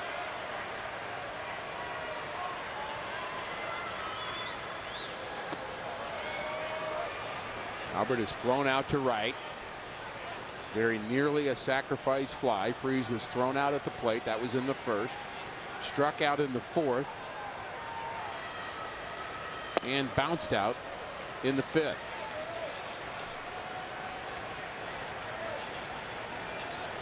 Henry Sosa had a nice start for the Astros. Then it all caved in on him in the fourth. The Cardinals scored 5. They have not scored since. And Albert swings at a pitch that may have hit him in the elbow. Yeah, it's a swing. That ball just exploded in on him. And Albert's hurt. The call out with the left hamstring. It was an odd swing, Al. Yeah, the ball just running in on him, and he watch it change up, just runs in on him. He swings, but it hits him on the elbow. Almost kind of like self-defense. The ball just comes running in on him. But he definitely swung the bat. Right. Look at how that ball started inside and then just kept on coming in. Holiday was lost early in this game as he re-aggravated his hand injury. Sometimes you get hit there on the elbow and you lose all sensation and feeling. But you get it back in a little bit of time, and that's probably what they're dealing with right now. Let's hope Albert is okay, but also an indication there, Al, about how hard it is for Albert to pick up the baseball right now. That he would swing at a pitch that was so far inside. I wonder if he thought that was a breaking pitch. It just kept coming in on him and ends up hitting him in the elbow. There was a changeup, and he kind of committed to swinging, and then the ball just kept on running in on him. You see the look he gave Rosario? Seen a few times when he has gotten a little upset with a pitcher, and then he's made them pay. 2-1 to Albert.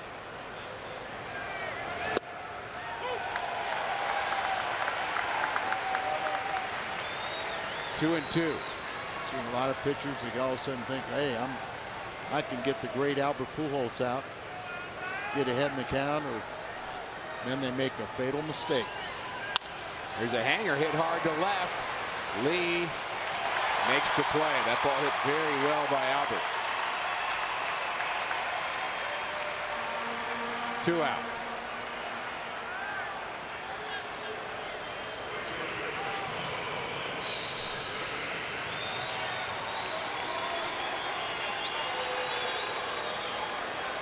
Berkman 1 for 1 against Rosario.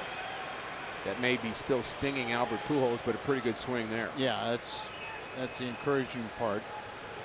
Probably seen the last of Sanchez as Arthur Rhodes is warming up. One of the other tests that Sanchez will have is, can he recover quickly to help tomorrow?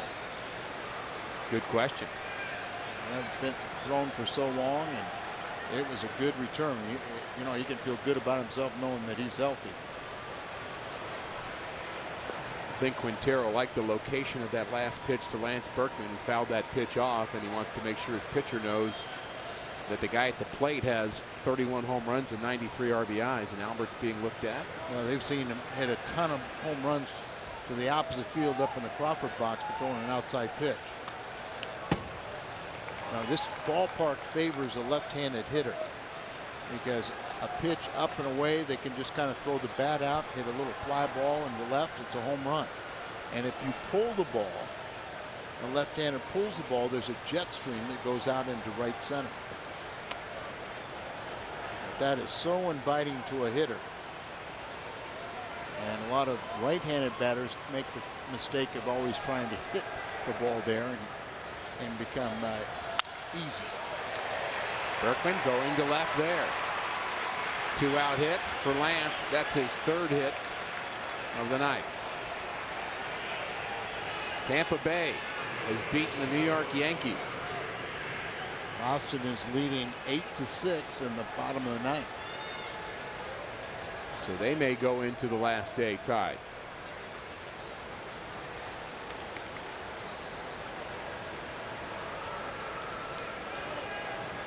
Cardinals of late have been very good getting a rally going with 2 outs. It's almost been a trademark for the entire year.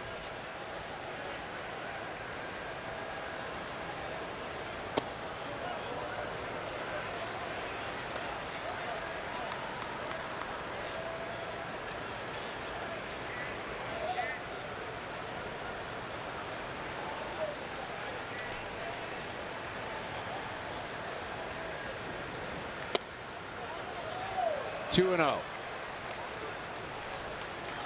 Good hitters count here, Al.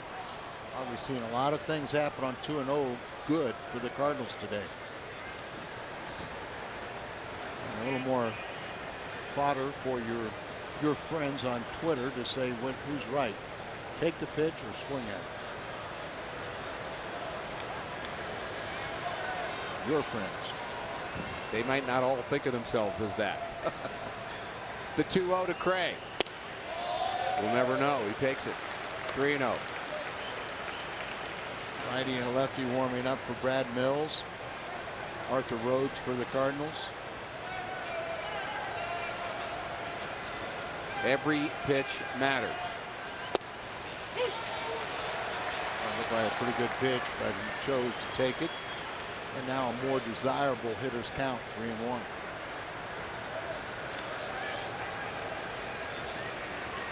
Was he taking it or he just didn't like it? Wasn't the pitch he was looking for? Just about the same pitch. 1 mile an hour harder. That pitch right there at 88, 89 miles an hour.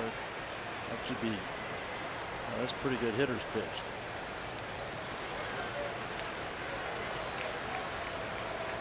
Three and 2 to Craig. And a line drive to right center. It's in the gap, and it's to the wall. Berkman round second, now third. He's going to score, and the Cardinals have tied it here in the 7th inning.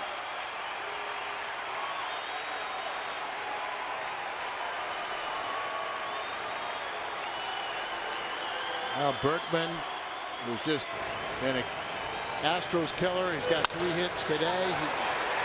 Big game yesterday. He circles the bases on the double that was out in the gap. Once it got by the right fielder and went to the wall, you knew he was going to score. Ties this game. But this inning is not over, but Del Rosario is. A new reliever for Brad Mills. Hasn't made the call yet, but and he just voted confidence. All right. It won't be a new reliever until the next batter.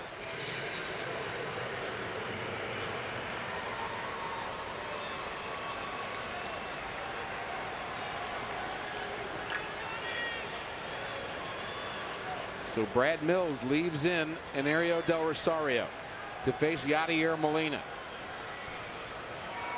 The lefty, Wesley Wright, is getting ready for Skip Schumacher.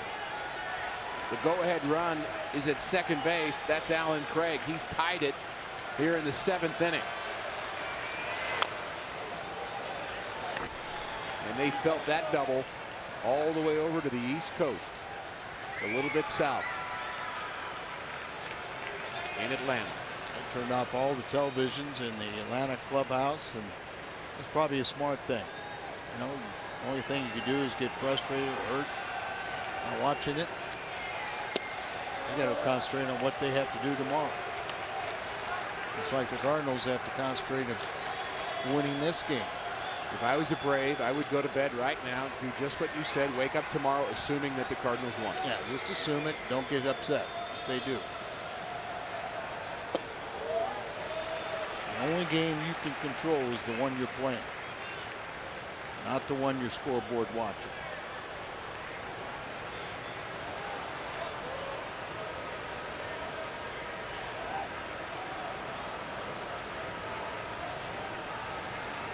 Lena's come up with big hits all season long.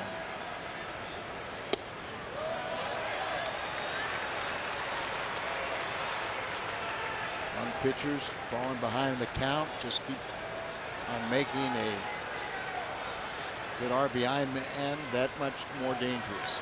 3-1 again. Another hitter's count. The pitch. Ball 4. 2 hits and a walk after 2 outs.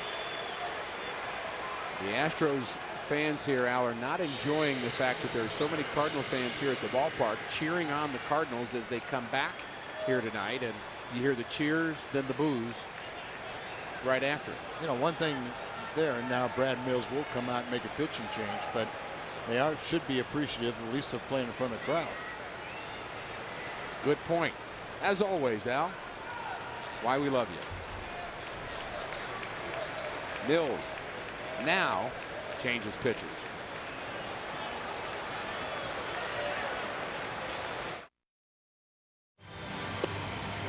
The left-hander Wesley Wright has been terrific since being recalled from AAA. 20 appearances, ERA under 1. And why was he sent to the AAA? That's a very good question. He's got ERA under 1. He allowed 2 inherited runners to score last night on the double by Berkman. The only batter he faced was his first blown save of the season. And entering last night, he had stranded all 16 inherited runners on the season. He's not allowed to run in his 18 appearances since being recalled on August 20th. And he's only allowed 2 hits during that span, only 9 2/3 innings, and opponents are 2 for 29 off him. Key at bat for Ryan Theriot, pinch hitting for Skip Schumacher here in the Cardinals 7th. They've tied it, and it's all come with 2 outs. Theriot's been a nice little hitter against left-handed pitching. He got the start yesterday against Wandy Rodriguez. He was 1 for 3 in that game.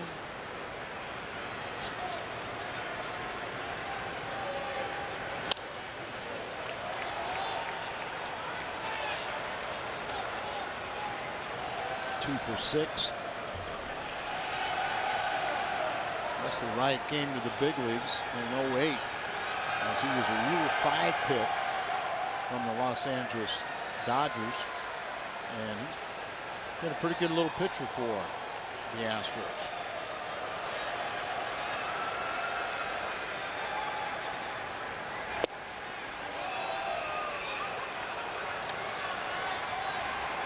Really enjoyed Theriot being around him, getting to know him a little better. He's had some very good at-bats of late. Yeah, out of LSU, and his playing time was diminished with the addition of Foucault, but kept a great attitude, played some good second base, and come up with some key hits. And there's another one for Theriot. This one's in the gap. The Cardinals take the lead. Ryan Theriot. And they're going to try to score another play at the plate. He's safe. Yadier Molina scores from first. And the Cardinals lead by 2. Wesley Wright is pitching so well. Berkman got him last night. Terrio gets him here today. Line drive out of right center. Look at the eruption on the bench. There's Schumacher leading the charge, who Terrio was pinch hitting for. And how about with the throw, Yachty scoring from first. Terrio followed, and it's a double, but he goes to third on the throw home, and another opportunity. That was fun to watch. All those Cardinals encouraging Jose to send Yadier Molina. And it just, he got the steam engine going. I don't know if he could have stopped at third, but Jose is always the gambler. He's lost a couple runners at the plate, but here his aggressiveness paid off with an insurance run. 8-6 St. Louis in the 7th. Punto now batting from the right side. Line drive, base hit down the line for Nick Punto. And this is going to be a double. How about Punto's third hit and a big insurance run? Terrio scores, and it's 9-6 St. Louis. We've seen Terrio, we've seen Punto come up with some big hits off the bench. He gets a start tonight for the injured for call, and he's made the most of it. 3 for 4, and he gets an RBI, his 18th of the season. Right down the line, and Terrio comes on home. And Sanchez is going to hit for himself. Arthur Rhodes still standing on the mound out there, but they like what they saw from Sanchez in his 1 inning, and you get your wish, you get to see him for 2. Or maybe 1 1/3.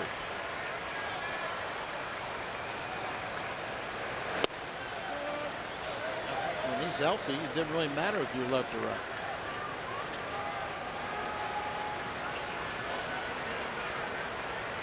So Eduardo Sanchez will bat for himself. And a fly ball to right, not a bad swing. Nick Punto and Ryan Terrio with big hits, and it all came with 2 outs. The Cardinals have taken the lead. Catch all the action of the 2011 Major League Baseball postseason on Fox and TBS. The excitement begins September 30th. Wait a minute, the excitement's going on right now. But that excitement begins September 30th with the Division Series on TBS. It does feel like the playoffs here in Houston. The Cardinals lead 9-6.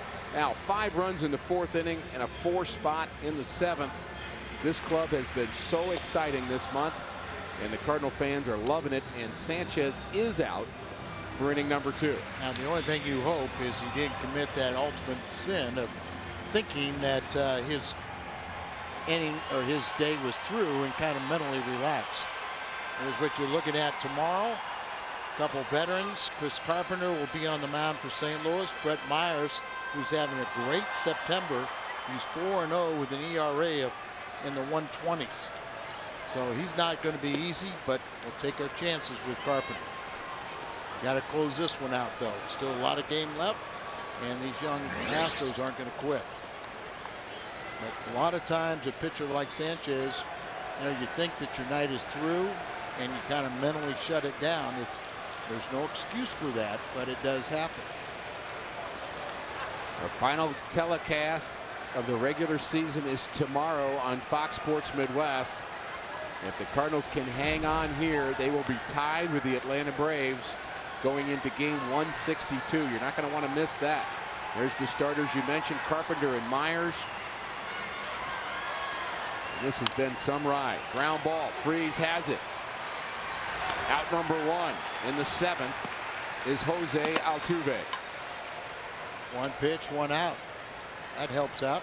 And now Tony will take him out with Kovacevic, the left-handed bat, and dangerous bat. He's got a 3-run lead, but nice job by Sanchez. Mentally, he knows he's back and healthy. The Cardinals now have another bullet in their bullpen. He's a part of it again.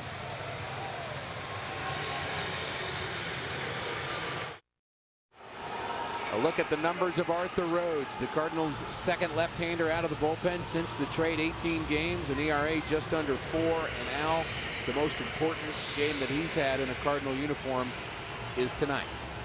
That's it.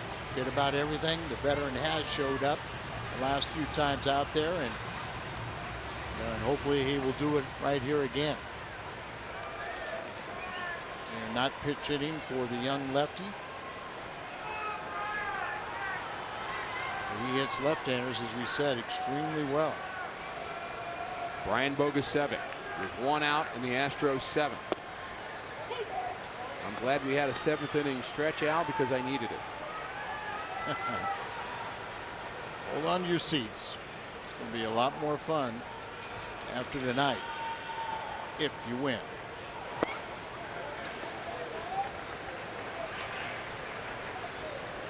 Bogusevic is 2 for 3, and he scored twice. Astros do have 9 hits here tonight. Cardinals bullpen has been forced to throw a lot of innings, and you can't say enough about the job that Eduardo Sanchez, Zepchinski for 2, and Mitchell Boggs have done. And now it's Arthur Rose.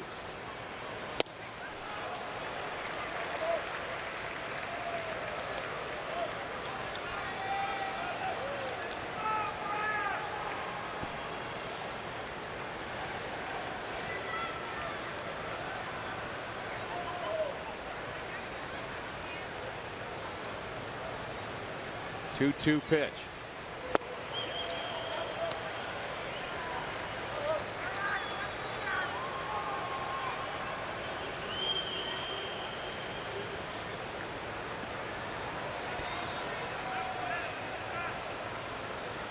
Fastball away.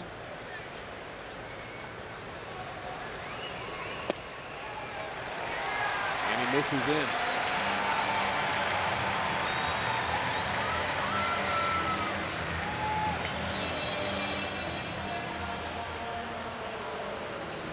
We're at that same spot in the order where Tony left Zepchinski in to pitch to Carlos Lee because he wanted the left-hander to be able to face Brett Wallace and then Paredes, who's a switch hitter. And it looks like Tony's going to do the same thing with Arthur Rhodes here in the 7th inning.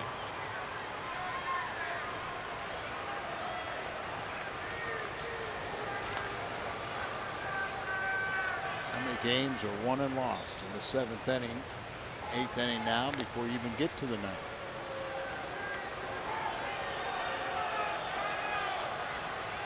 Mott got a day of rest yesterday. You feel he's soon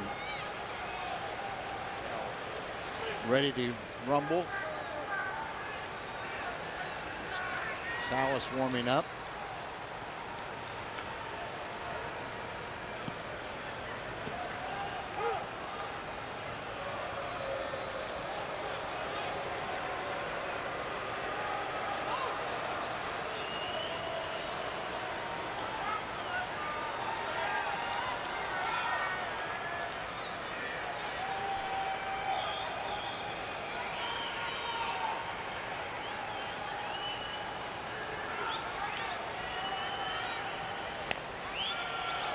With all that, you wonder if Tony La Russa is going to take out Arthur Rhodes. The move, the step off, the move. You're seeing right now. Now Molina going out there. Personally, with a 3-run lead, I didn't like taking out Sanchez.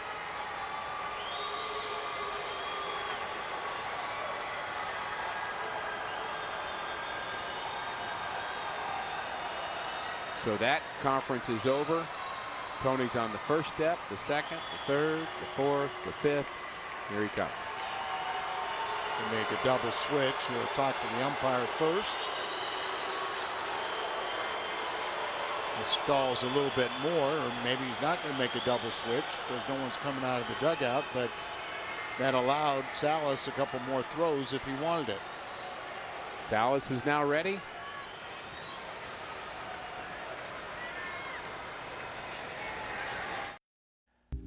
Cardinals just a half game back in the wild card standings as we welcome you back to our St. Louis studios. That's because the Braves losing tonight to the Phillies in Atlanta. Chase Utley jumps on the Braves early gets the solo home run. Jimmy Rollins and Hunter Pence also going deep. Roy Oswalt tosses 6 shutout innings. Phillies win it 7-1.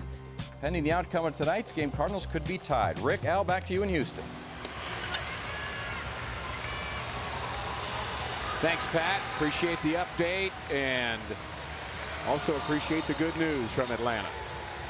Cardinals with a lot to play for, and they need some innings out of their bullpen, and those innings are getting thinner and thinner as Fernando Salas comes on here in the 7th inning. And with Jason Mott out there and Salas in this game, you're going to have to find a way out to get a lot of outs. And you keep on going to the same guys over and over, and Salas pitched 2 shutout innings yesterday. But he's shown the ability to bounce back. Carlos Lee. 2 for 4 against him. And he fouls this one right over our head.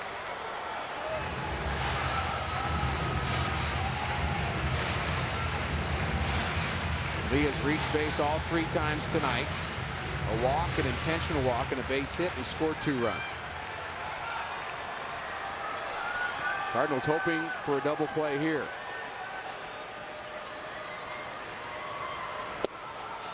Strike at the knees, 0-2.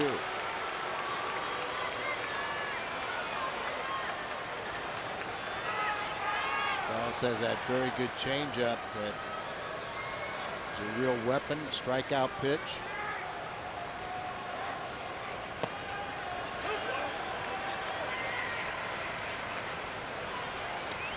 Comes a power changeup when you've got good movement on it and good command of it. Sure. Get ahead with other pitches and then hold that bat. Put away a hitter. Try it again. That's his 3rd straight pitch. Change up. The 1-2. Out in front, grounds it foul into the Cardinals dugout. A lot of times we'll watch him and he gets that pitch up. He gets away with it. He must sell it very well with his motion, and really can only tell that when you're at the plate. You can see fastball coming and then the ball just kind of stops. But there, you know, there he shows you balls up in the middle of the plate, and they're going to go to the well again. Didn't want the 4th straight changeup. Wanted the fastball, but now Molina's going to go right back to the signals. There's a slider.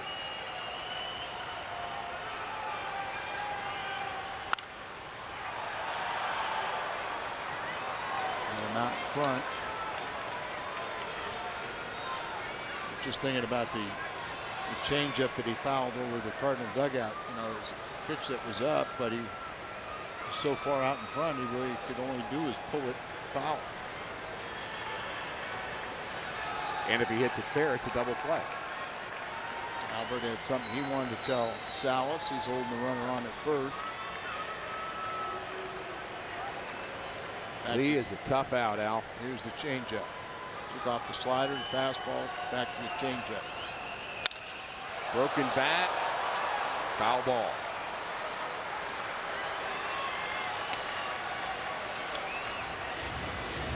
Slide that one off, but you know, the ball just up in the middle of the plate, but they're just way out in front as he has the same arm speed on the fastball as he does on the changeup. Sometimes the hitters with all the video or just, you know, trusting your own eyes, pitcher will throw it at different locations. Relief point will be higher and maybe the fastball a little lower on the changeup or slider. He must have the exact same release point. Fastball away. Make it off the plate. A little bit too low. Didn't get him to kind of chase the ball. Throw him so many off-speed pitches. You were hoping maybe he'd be looking for that. You could sneak a fastball by him, or he'd chase one off the plate. We've talked about it, but it's worth repeating. Lee does not strike out very much. He also does not walk very much. Fastball away.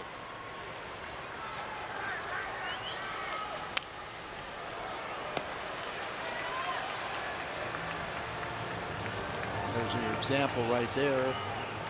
Chasing a pitch that's well out of the strike zone, but And as a pitcher, if you know that, even when you get behind on a guy, you don't have to give in to him. Just keep on making borderline pitches, and they just don't walk.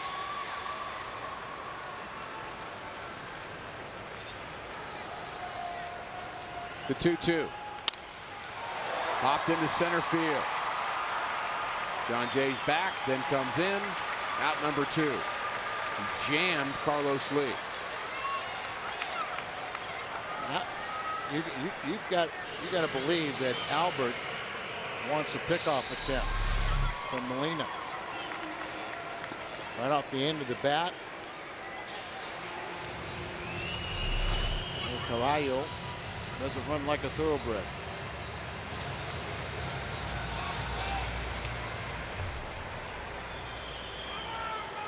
Wallace 1 for 3 off of Salas. How big would a 0 be here in the 7th inning after the Cardinals scored 4 in the top of the 7th? That's it. Shut down innings. Your team scores, you've got to shut down the opposition. Don't give them any idea they can get back into the game. So do you send Fernando Salas back out for the 8th if he's successful here? Almost have to, don't you? You do have Dotel, but he's been used an awful lot. So has McClellan. You have Edwin Jackson. Possibly, Be a tough situation for him. Well, he volunteered for it, and you love to see that. I'm not a real big proponent of using starters, but it's a little different when they volunteer. And you do have a 3-run lead, so that may be a real good option.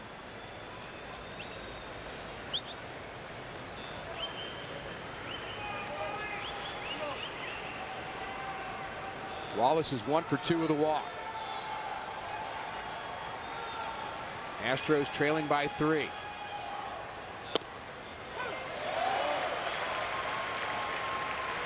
Generous strike on the outside corner. Dotel has pitched 3 straight days.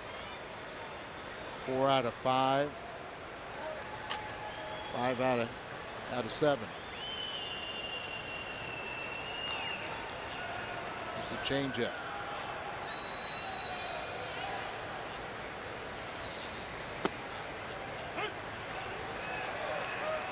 He really just overthrew that one a bit. Pulled it down, tried to make it maybe move too much. And now the count is full to Brett Wallace. Who holds behind the runner, bogus 7. That gives him more range at first base. He's guarding the line there. Change up. The 3-2. We'll do it again. At the end of the bat, chased at ball 4.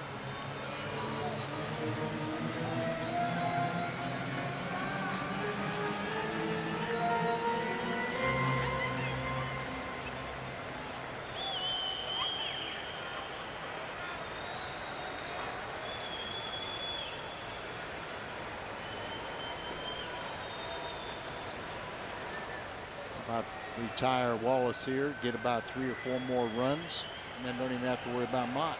Changeup. Swing and a miss. He strikes out Brett Wallace with a changeup to end the 7th.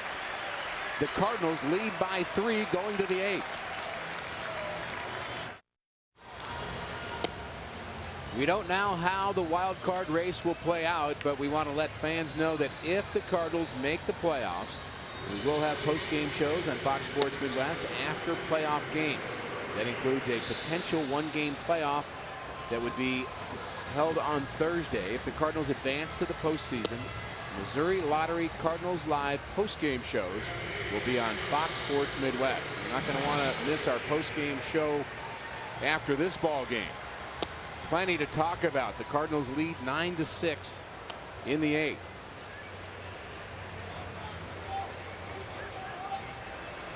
Fernando Rodriguez, we saw him in last night's ball game. He'll come in here and shut the Cardinals down in the 8th inning. But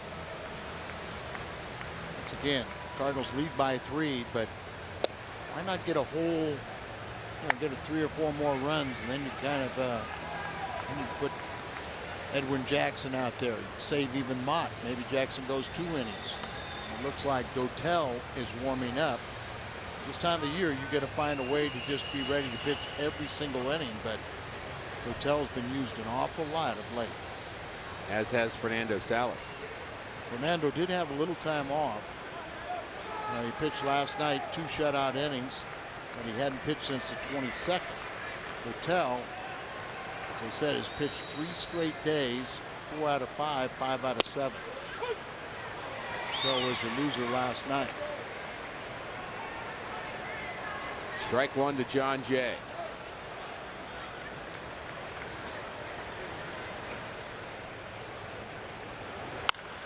There's a line drive, and it's a fair ball down the right field line. John Jay rounds first. He's headed for second. There'll be a play there, and he is out at second base. Another outstanding throw by the right fielder, Bogusevic, who has cut down 2 Cardinals here tonight. That's 9 assists for him on the season. He has a cannon. Boy, he really does have a good arm, and John Jay has just hit in some tough luck.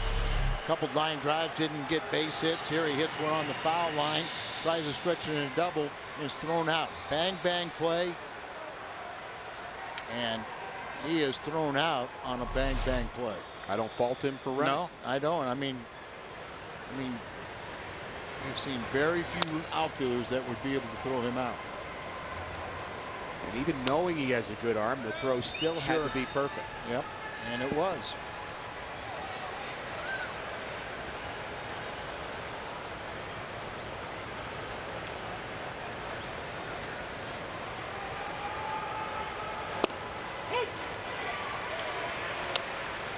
Oh, 2 to David Freese. Freese has walked, singled, struck out, and he flew out to right in the 7th. He had a chance to bat twice in that Cardinal 4th inning. His leadoff walk got things going. Cardinals have had 2 big innings, a 5-run 4th and a 4-run 7th. On Sunday, the Astros lost 19-3 to Colorado. Line drive to right center. It's deep, but it is caught. And they used a bunch of guys that they wouldn't want to see, but they're getting down to the point where they might have to use those guys tomorrow. That's right. Tickets for the potential wild card tiebreaker game and division series home games are on sale right now. Get yours today at Cardinals.com. You can also call 314-345-9000 and don't wait. The tickets will go quickly. Pujols is 0 for 4. He's at $2.99.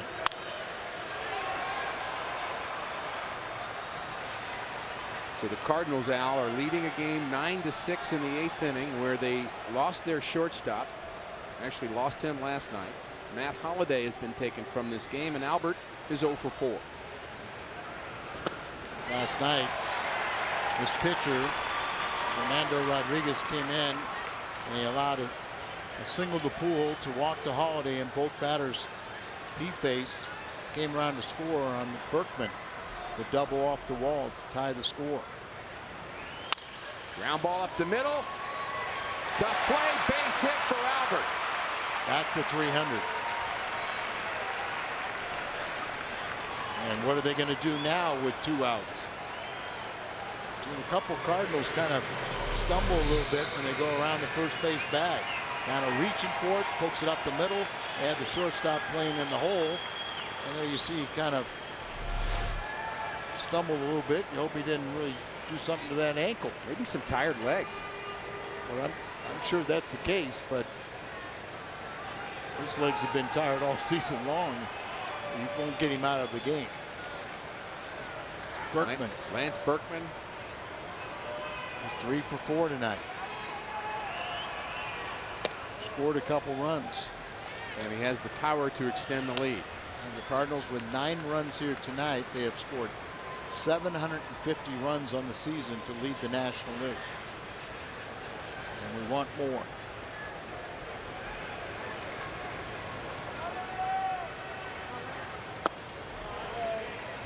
Lance hoping for a 4-hit night. He has hit the Astros very, very well. He's been up among the leaders all season long, batting with runners in scoring position. Second in the league at 354. And with Albert at first and the power of Berkman, it feels like he's in scoring position, even though he's not. Especially in this ballpark.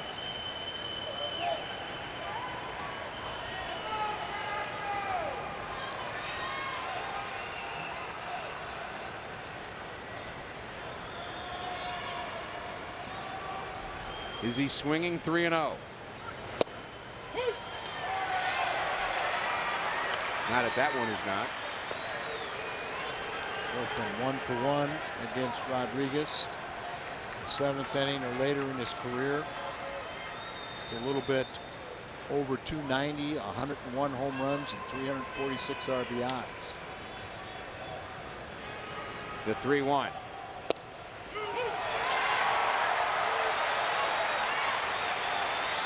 It's off the plate, but being called strikes. Berkman throw another one up on the Crawford boxes and the pitch away. Like to want the curveball. Pujols will be running. He did not go, says the third base umpire, and it's ball 4 to Berkman, and he is on base for the 4th time.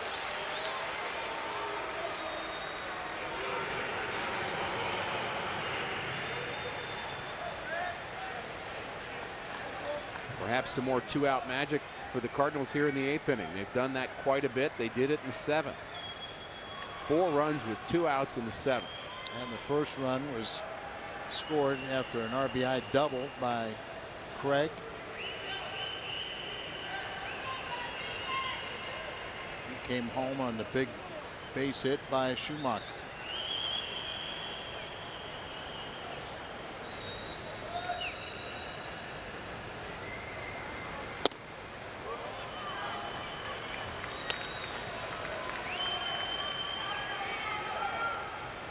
Never can have enough runs in this park, can you?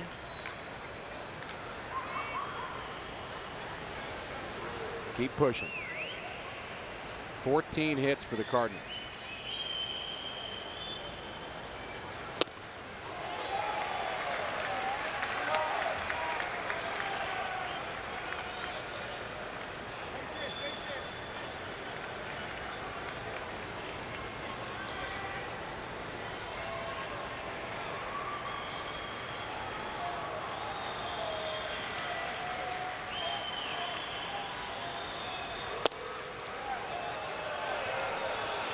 You mentioned Albert is back to 300. So is Lance Berkman. With his 3-hit night, he's at 302. The wild card in the American League is going down to the final game tomorrow. 3 weeks ago, it looked like there was going to be no wild card race in the National League or the American League.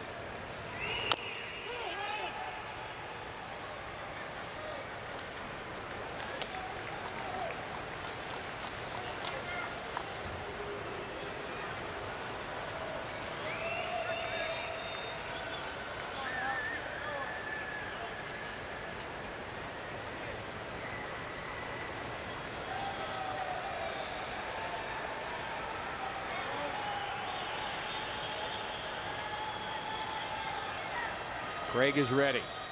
So is Rodriguez. The pitch. Breaking ball there. That's pretty good to me. Yeah. So another full count. So now both Pujols and Berkman will be running. Young pitchers don't get into full counts with runners on base. They both run. A single could turn into multiple runs. And the pitch is hit high to left field and deep. This ball is back and it is gone. Alan Craig has homered in the 8th. And the Cardinals tack on 3 more. His 10th home run of the season. I wanted at least 3 more. And Alan Craig delivers. You can't replace Holiday, but there's a good substitute if there is one. And it looks like all the Astro fans that are left are now leaving after this 3-run home run, making it 12-6. 15th hit of the night for the Cardinals, and it's a big one. That ball was so high in the air, Al, and deep. The left fielder, Carlos Lee, just looked up, wasn't sure what to do, and then just stopped looking. Yeah, it just was hard to believe that it couldn't carry out the way it was hit. 12-6 St. Louis. Boy, you just wish there weren't 2 outs and Tony could change his mind and not bring in Dotel.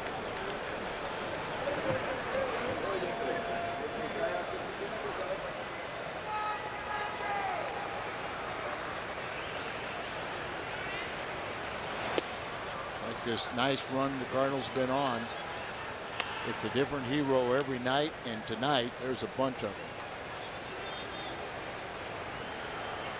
15 Cardinal hits. And that was their first home run. There's a high fly ball to center field. This one will stay in the park. But Alan Craig has extended the Cardinals' lead here in the 8th inning. His home run was a monster shot to left. 12-6 St. Louis.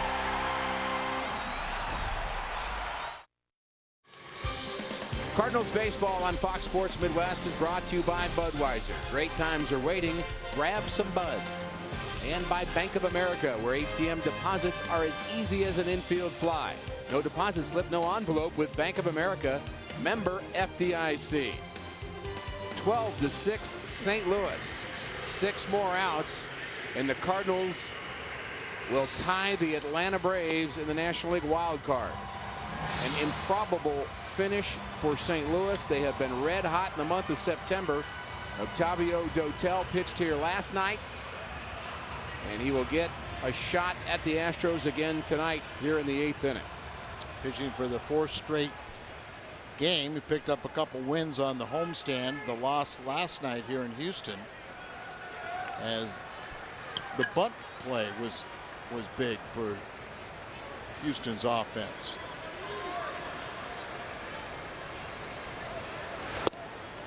Strike 1. Looks strong there. Dotel, a couple of bunts in that inning, including the game winner by Angel Sanchez after Jason Bourgeois reached on an error by Dotel.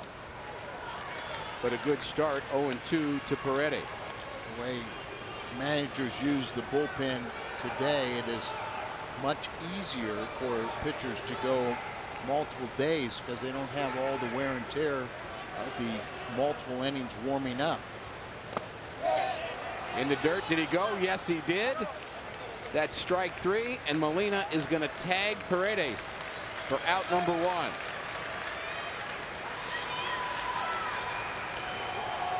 very high on that young man, but had a couple hits the first 2 times up into a double play, and here he commits on a breaking ball in the dirt. So Fool.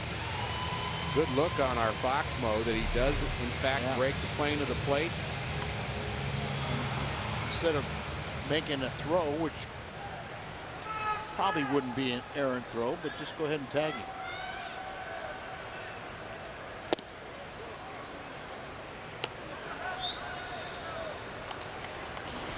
Cardinals have used a ton of relievers here tonight. Chris Carpenter is going in game 162 tomorrow. And every reliever will be ready tomorrow too. Really raises the question, if the Cardinals can get through this inning and Dotel has a nice inning, do you bother to use Jason Mott in the 9th inning with a 6-run lead? I would leave him alone. Because, I mean, Dotel pitching 4 straight days, 4 out of 5, I know he will be available tomorrow, but how wise would it be? Mott had yesterday off, but wouldn't hurt to have 2 days off, and then he's ready for tomorrow and whatever happens after that. And Carpenter, hopefully it goes deep. Ground ball to the left side. Scalzo playing Scalzo in at third. Throws out Barmes. So Dotel looks good.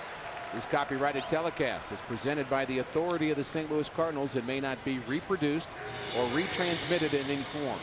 And the accounts and descriptions of this game may not be disseminated without the express written consent of the St. Louis Cardinals. More bullpen talk for Derek Lilliquist. And maybe what you're discussing, you know, if you do see Mott, it's because you just don't want anything to get away. A 6-run lead, you know, Cueto looks like he's going to the mound. Maybe he will finish it off, but he hasn't pitched forever. September 5th was his last outing.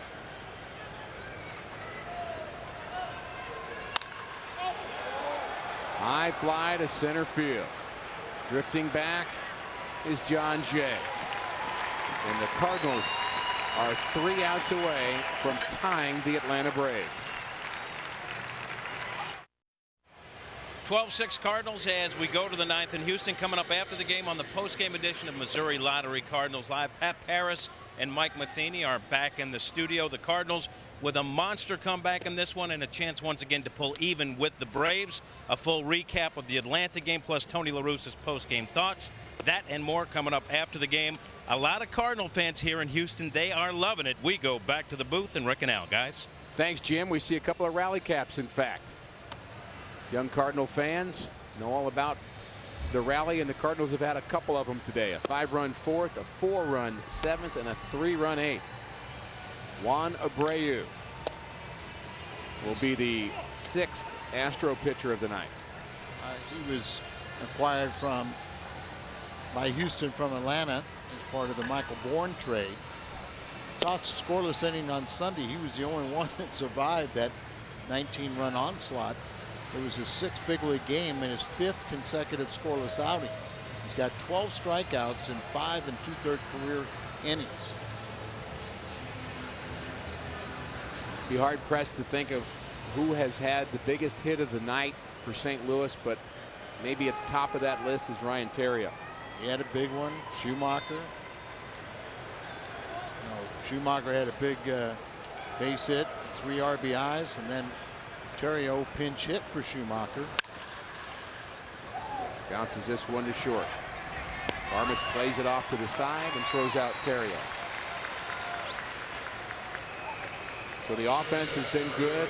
A lot of production from a lot of places. An Alan Craig home run, but the Cardinal bullpen has done a very, very nice job. Yeah, I said Cueto was warming up at the end of the inning, but it's Edwin Jackson, the Cardinal starter, who volunteered to go in relief, and that makes perfect sense to have him close out this game with a big lead.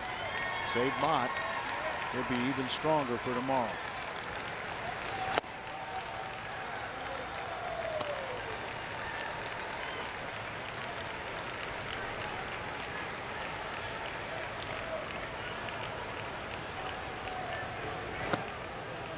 You'd think either Cueto or Dixon could pitch an inning and not give up 6 runs. But for a young pitcher to throw him into a situation like this when they haven't pitched in weeks. Yeah, they haven't pitched since first couple days of September. And not that Tony doesn't have confidence in him, but it's just he hasn't used him. So in fairness to him, and what a job Sanchez did, when hadn't pitched in the big leagues since June 12th, and he came in and showed you that he's ready. That's kind of a guy that we all forgot about because of his on the disabled list, 60-day disabled list, and out with a shoulder injury. But nice to see him back. There's a hard hit ball to right. It's deep. Back is the right field Bogusevic, and he's out of room. Nick Punto has hit a home run here in the 9th inning with 1 out. His 4th hit of the night. And his first home run of the year. So Punto put him on that list of guys that have really made big contributions tonight. Everybody. And you know what? If you're going to wait till the 161st game of the year to hit your home run, You didn't deserve the silent treatment. There they come.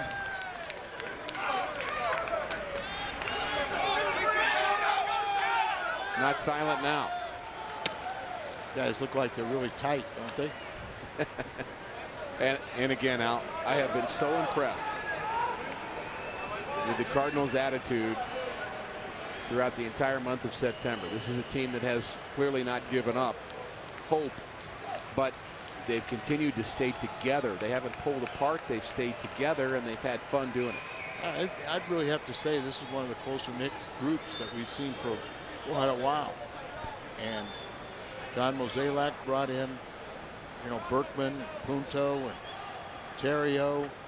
Gerald Laird brought these guys that bring a little levity, bring a little fun to the clubhouse. Can't be deadly serious every minute. And of course, having fun in baseball, that's all about winning. In some ways, that goes against the grain of the natural temperament of Tony La Russa. And I think that's part of the reason why, you know, you had to get Tony is so stoic, so intense during the game. Albert doesn't show much emotion either as your leader, so Berkman came in and brought that levity. Descalzo pops up, out number 2. Where the standings were August 25th. Cardinals were 10.5 game back of Atlanta. And now with the victory here, they will be even, vying for the wild card. Chris Carpenter, your ace on the mound, opposed by a tough one, Brett Myers, and Atlanta will be facing elimination as they're playing, you know, Philadelphia, who's trying to win for their 102nd time. Joe Blanton, I believe Tim Hudson in that game. 102 wins would either tie their franchise high or it would set the franchise high. So there's a lot for them to want to, you know, to incentive for them to finish off the regular season with another victory. Cardinals hang on here. It'd be win number 89. They would even this series at 1 game apiece, with hopes of winning 7 straight series tomorrow and hopefully their 90th victory of the season behind Chris Carpenter. If you did have a tie,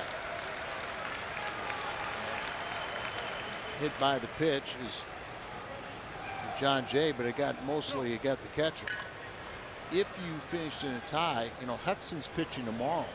They had Lowe yesterday, so you'd have to go with a kid, a youngster, one of the rookies who, you know, I don't know if it's Beachy or not. He's a pretty good young pitcher, right?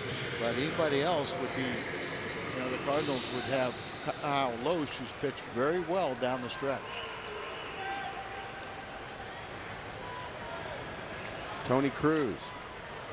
So many Cardinals getting to be a part of what's happening in September, and that, Al, and we probably haven't talked about that much, is an important part of their development.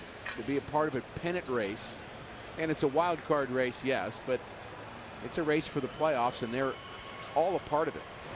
Well, 06 was Cardinals were the wild card team, only won 83 games, and went on to win the 10th Cardinal championship. All bets are off if you get in. You get in, that's it. It's who plays the best, and that's what happened to the Cardinals in 06. They got healthy, and they played the best.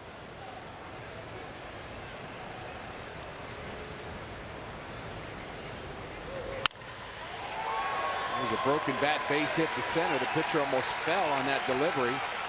Tony Cruz picks up another Cardinal hit. Cruz was 3 for 10 when he was with the ball club earlier this year. And Henry played multiple positions, converted infielder to catcher.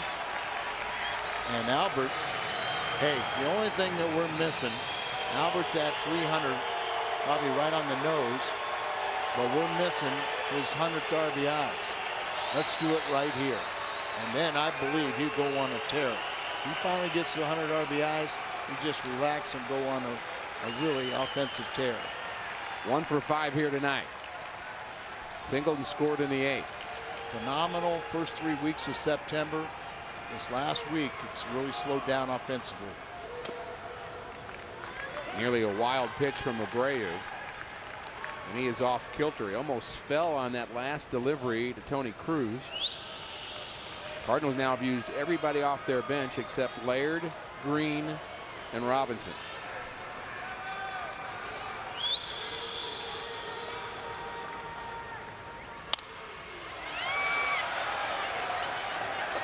Well, we've seen Albert hit off his front foot more this year than probably the first 10 years. Out in front, not waiting back.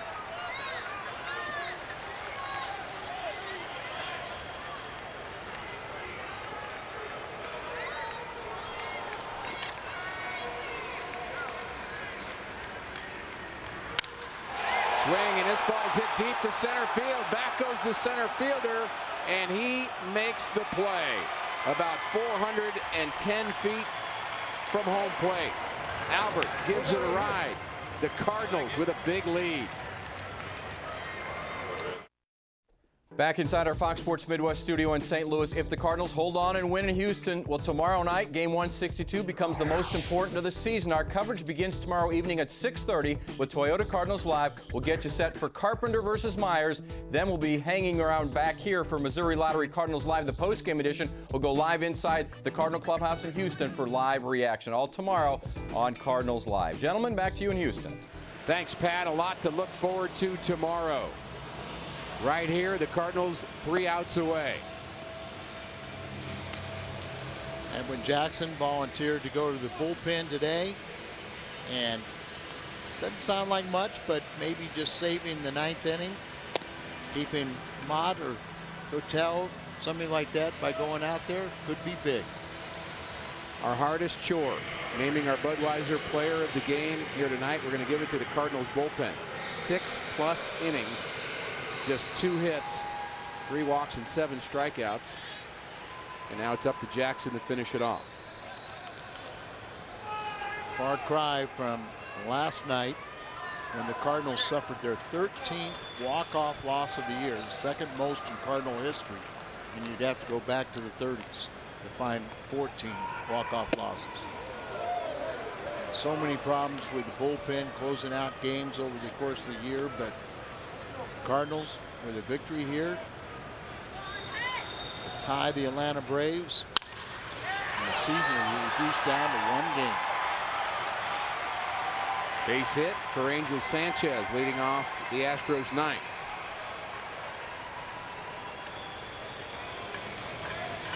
Tony La Russa choosing to save Jason Mott for tomorrow if needed, but what you really need to count on is Chris Carpenter showing up and being Chris Carpenter.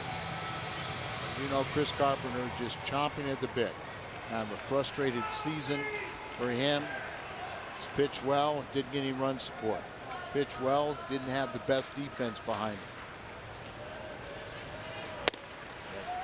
Everything would be forgotten if Chris Carpenter pitches you into the playoffs.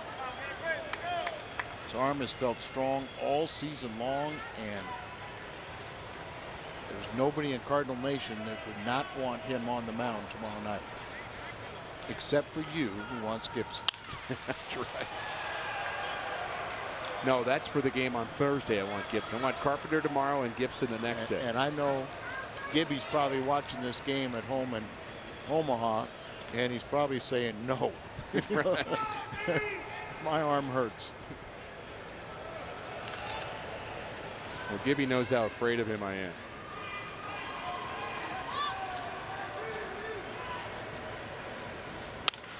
Line drive caught by Descalzo. How about that one? Reactionary position. Ball gets on top of you so quickly, you only have time for usually a 1 step and a dive. In this case, it was 1 step and a backhand right off the shoe tops.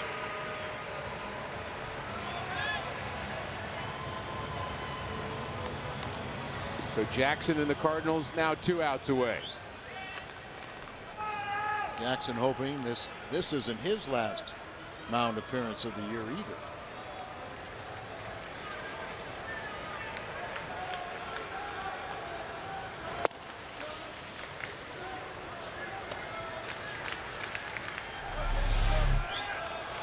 Scalzo playing at third base. There's what I'm talking about. Ball get on top of you, and you just got to step, backhands it, spins, try to throw the guy at first. Wasn't worth the throw. Altuve's had a good night. He's 2 for 4. I've got a scenario for you. Cardinals already have 5 starters under contract. Edwin Jackson is going to be a free agent, and it's a very thin market for starting pitching. Would you entertain signing him, re-signing him, and then just, you know, you can never have enough pitching? Ground ball up the middle, base hit. So a couple of hits for the Astros. Well, I think the Cardinals certainly will make a bid. And as always, it comes down to at what price. Bit of a hanger here from Jackson. Hanger. And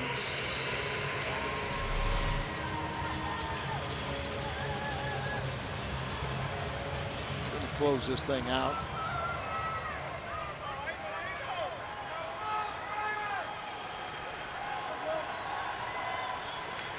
Now they got Jason Mott up. They get the double play and end it.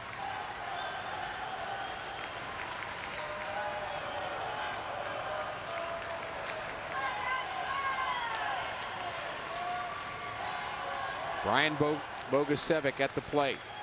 He's had a good night. Couple of hits and a walk. Scored twice.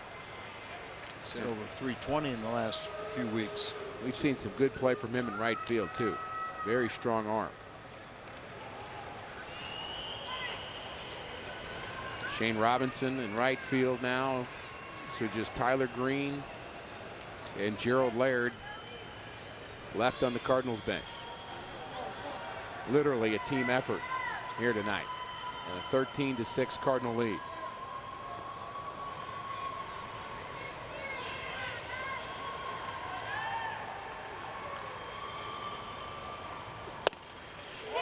Good fastball. That one at 94. I was mentioning that how managers treat the bullpen is so much better.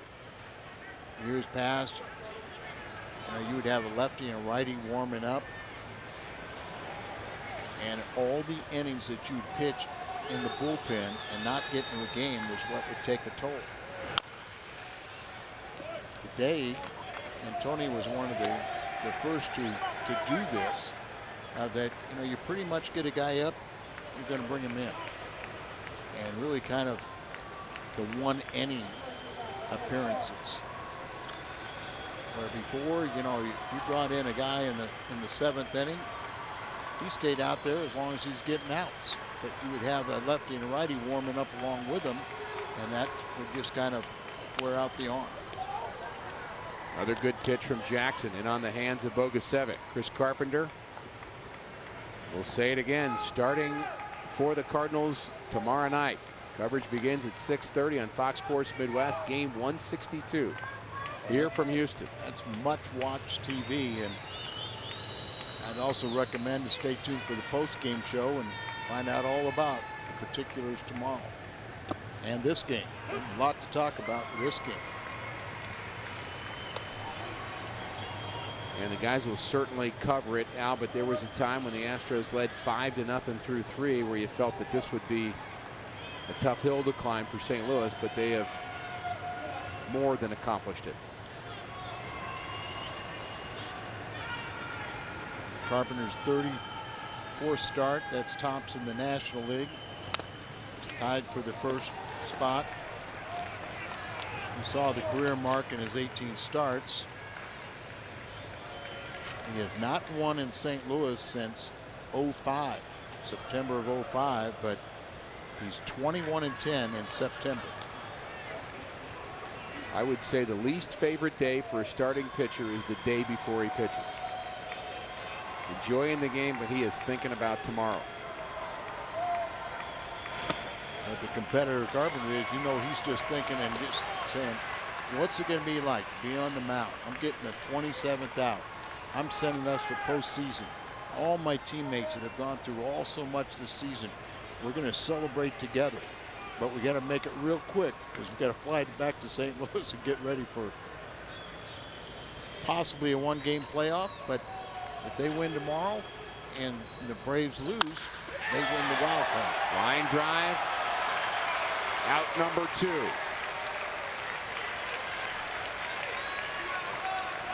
Either way, Carpenter's in a must-win situation.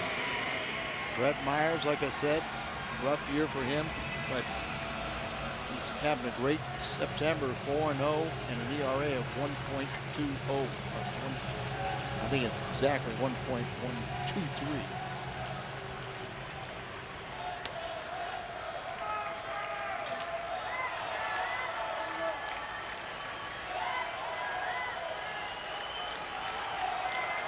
Two outs in the 9th.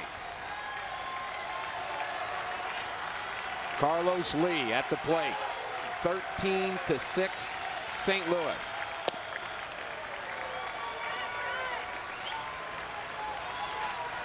Carlos Lee is 3 for 6 with a home run off of Jackson. But Jason Mott, sit down.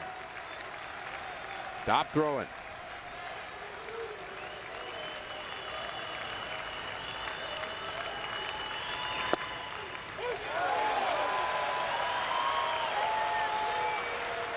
At the bottom of the strike zone. He's loose now.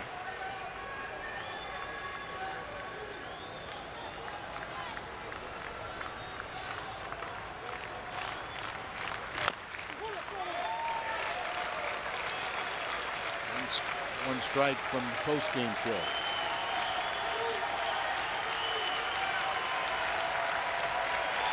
And Edwin Jackson trying to close this out. Carlos Lee at the plate. All the Cardinal fans behind the Cardinal dugout on their feet. And the Cardinals' long climb from 10.5 games behind Atlanta in the wild card. It might be 0. Ground ball to Jackson. He's got it to first. And the Cardinals win game 2 here in Houston. And Al Roboski, this was absolutely a team effort here tonight. No doubt about it. You know, kind of a rough start from Westbrook, but the bullpen went out and pitched their hearts out. The offense turned it up.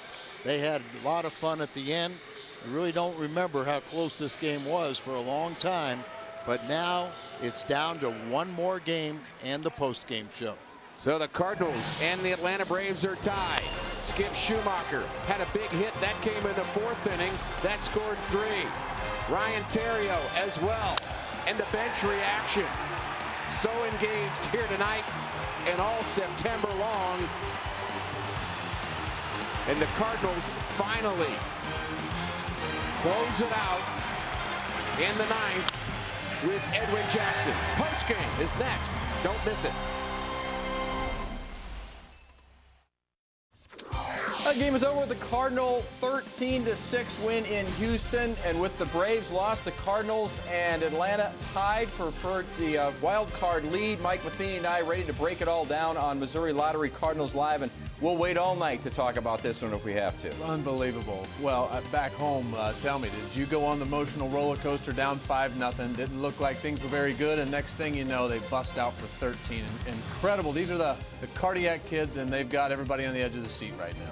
They've got one very important game coming up tomorrow. More from Mike coming up tonight. Plus, well, the bump in the road last night is a thing of the past, and the Cardinals able to keep their playoff hopes alive tonight in Houston. Tomorrow does become that huge game. Jake Westbrook making his first start of the final start of his regular season, but it's the bullpen that bails him out. Get back to Houston for Tony TV, some Cardinal player reaction from the clubhouse, and number 2 moment in our countdown to the top 10 of the season coming your way. Happy Ancestor Appreciation Day, and we certainly do appreciate you, Al Roboski. Stick around. Cardinals Live is next.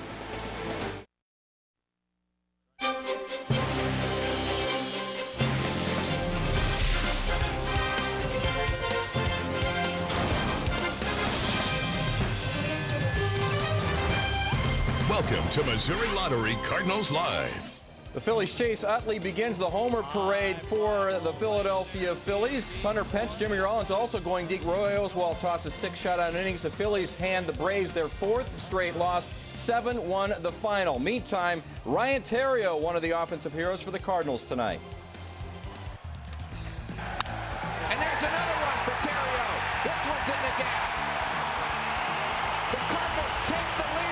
Ryan Terrio. And they're going to try to score another play at the plate. He's safe. 13-6 would be the good news final for the Cardinals in Houston as they come back from a 5-0 deficit. That coupled with that Braves loss we told you about just moments ago. And you see the wild card standings all deadlocked. 89-72 are the Cardinals, 89-72 are the Braves.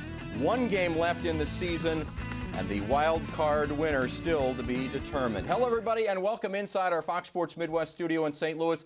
It's the post-game edition of Missouri Lottery Cardinals Live. Alongside former Cardinal catcher Mike Matheny, I'm Pat Paris. We'll get you back to Houston coming up for Cardinal Player Reaction, that all-important Tony TV as well. We're going to break down Jake Westbrook in his final regular season start. More importantly, though, we'll break down that bullpen, and it is the penultimate moment in our countdown of the top 10 for 2011. This whole game might have been a top 10 moment in and of itself. I mentioned the bullpen, and we'll break that down more, but when you get an outstanding effort, and that pressure's on, Mike, when you have to go basically 6 2/3 innings to get any chance to win the game. Well, but this was just like a playoff game where Tony was quick to go out and realize, hey, Jake is not his normal self. He's not sharp tonight. We've got to go out to the bullpen, use a couple guys that haven't been used. Really surprised us with a couple of the moves that he made, but they ended up working out great, got everybody involved on the offensive side, and it just became a steamroller. And it's just, once again, a roller coaster emotionally, but what an exciting time, not just for Cardinal fans, once again, but for all of baseball to be a part of watching this. Certainly was. And don't forget, you can get involved, Cardinal fans, in Missouri Lottery Cardinals Live. The tweet is on. We're taking your wild card race tweets at FS Midwest is where you need to send them.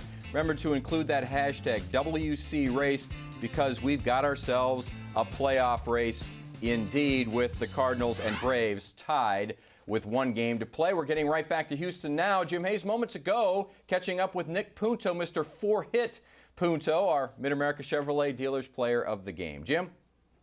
Nick Punto filling in for the injured Rafael Furcal. 4 hits and his first home run of the season. You guys were down 5-0 in this one. Yeah, you know, that's a tough hole to come out of, but I think you know, it's been the story of this Cardinal team this year, is the resilience and then never give up, and you know, that was a huge win for us. Fighting to pull even with Atlanta, and you did it tonight. Yeah, I mean, here we go. Now we control our own destiny. If we win tomorrow, we know that we're at least in a playoff game, so this is nice. I would assume every player dreams for a day like tomorrow, final game of the season and so much on the line. Absolutely. Yeah, this is what you play for. So we're thrilled. We know that, you know, we got to forget about this win real quick and be ready and focused tomorrow. You went deep in the 9th, first homer of the season. Were you saving it up for a key situation? I would have rather done it when we needed a big home run there, but no, it felt good. It was, you know, I got a good fastball there to hit, and it felt great. I know you're a popular guy on the team. Can I get you to loosen up a little bit? Yeah, just sure. Don't give me the shredder. Just loosen the tie up. No, you're gonna give me the shredder. No, I'm not. No, I'm not. Just loosen her up. Okay. I knew that was coming. I got the shredder. You got the silent treatment in there. I did. And I got the shredder. All right, good job. I owe you a shirt. All right, thanks, man. All right. I thought it might be coming. I got the shredder. Yeah, we knew it was coming. It was just a matter of time when Nick Punto would shred Jim Hayes, and he had to get the tie out of the way, but good for Nick Punto to get Jim Hayes. Oh, yeah, he called that earlier, too. But how about Rafael Furcal going down and nobody panicking? I really believe that all those injuries throughout the season really was just character development for these guys, to where they realize, hey, if somebody goes down, no matter how important that person is, somebody else is going to step up. You saw that tonight with Nick Punto. You also saw Alan Craig coming in when Matt Holliday went down. Nobody was freaking out, and I think it just became contagious that, hey, who's going to do this next? And why not? They've all had experience in big games all throughout the season because they've had to pick each other up. Let's get back to the broadcast booth in Houston. It's Rick and Al rejoining us to put a wrap on this one, a view from the booth. Guys, take it away. Yeah, thanks, guys. Nice to see Jim get the shredder. That's probably our favorite part of the day. He's so lucky he gets all the fun. Yeah, he does, and we enjoyed it, I must tell you. You guys mentioned how good the bullpen was here tonight, and that's certainly the case. But we're going to highlight a couple of the big hits, and there were a lot of hits for the Cardinals tonight, but a couple of the big ones, Al. Yeah, 17 hits. The Cardinals trailed 5-0, but Schumacher had a real big hit early. He hits this double. His bases were loaded, and he clears the bases, including Molina scoring from first base. But that wasn't the only time. Terrio pinch hits for for Schumacher, and he gets a big double, and he clears the bases, including for the second time this night. Look at Schumacher, one of the biggest deals is Molina scored again. And then Alan Craig, filling in for the injured Holiday, hits a 3-run home run.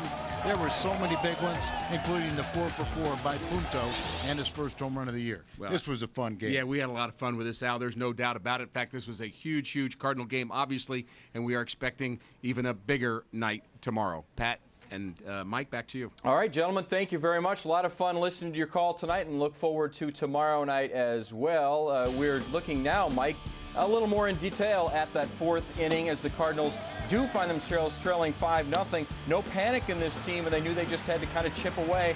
You get some hits to fall, and you were able to do that. I think they may have been the only people in Cardinal Nation not panicking. Everybody else is watching Atlanta saying, well, at least Atlanta's getting beat here, and not realizing, hey, these guys have been in this situation. They almost thrive on it. We knew when Henry Sosa comes out back by a 5-0 lead, that maybe there was a little chink in the armor for him, and certainly they unraveled him quickly. Yeah, and he leads off with a 4-pitch walk to lead off his next inning after getting runs, and you could tell that a young pitcher was then just kind of on the ropes, and then you get a big hit from Skip, and we've seen him do that time and time again, and later he gets pulled by somebody else that does it. It's just these guys know the rule and their role, and I think they thrive on it. And how about Yachty, legging it around there, and no problem with him scoring as well.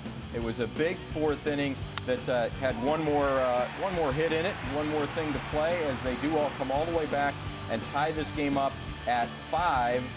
Thanks to that big fourth inning, they were able to, unfortunately, after tying it at 5, not get the go-ahead run in that inning, but certainly they got everything needed with the sac fly here off the bat of John Jay, and they would make then a final out there in the fourth inning, tied at 5. Now they find themselves trailing, though, 6-5 in the 7th inning, Mike, and it was another huge crooked number, as Tony La Russa likes to say. Right, and you've got Lance Berkman, who's just been so solid, and once again, he's an absolute Astro killer. But that great stroke right there, and you see that a couple times. You saw it with Schumacher, you see it with Craig, you see it with Terrio later, that these guys are just taking what they're given. They're not trying to yank into those short boxes and left, but they're taking the ball the other way, driving into that gap, and then just beating them down slowly. And this is all with 2 outs here in the 7th inning, which is even more remarkable as you see walks, and then you see the big hit that ends up putting the Cardinals ahead for the first time in the game, Mike. And that's twice we've seen Ryan Terrio be that guy who stepped up. He did it back last week at home. He has come off the bench, which is not an easy role to do, especially for a guy who's been playing every day. Certainly right about that. And we're watching the outburst here, the tune of 4 runs in that 7th inning that allowed the Cardinals to take the lead for good. Nick Punto getting involved as well. They had 3 more in the 8th, 1 more in the 9th, and 13-6 is the final. The tweets are pouring in to @FS Midwest with the hashtag of WC Race. I think it's safe to say that my screams in Indiana were probably heard all the way in Texas tonight. Ha, ha, ha. Here, too, I believe. Oh, there were a lot of screams going on here at our Fox Sports Midwest studio in Midtown St. Louis. From 10.5 out, so 10.5 out, to controlling their own destiny. Come on, STL Cardinals, one more game. Couldn't draw it up any better than this. I mean, really. Could it be drawn by script any better than the way it's playing out? Not when you're 10.5 back. I think that's what the scenario. You'd like to have been 10.5 up and kind of cruise into the postseason, but that isn't going to happen. This is quite the drama. One more, the tweet is on. They never gave up like I did on August 25th. I'm sorry, St. Louis Cardinals. And they're not the only fans on August 25th when they're 10.5 out to say, you know what, it's been a pretty good year. They've had to overcome a lot. They just didn't quite have enough. This is what the wild card looked like on August 25th. It was actually San Francisco closer to Atlanta than St. Louis, 10.5 back. I remember distinctly Jim Hayes interviewing Adam Wainwright on the field in Milwaukee, I believe. And Adam Wainwright said, until they tell us we're eliminated, we're going to play this thing out. I've never quit. I'm not going to quit. And what he was saying is, obviously, Adam Wainwright coming off Tommy John, not in that, but he's still a big part of that team, and he's still kind of a spokesman for that team. And if he wasn't going to allow that team to quit, well, they weren't going to quit. And we kind of chuckled a little bit saying, well, that's what he's got to say, right? Right. No, I think he really believed that. No, and I think it's a brainwashing that goes on in that clubhouse. They talk about it from the first series of the season, even in spring training. Hey, just keep to what your task is. What is your job? What do you need to put in every single day? Things take care of themselves.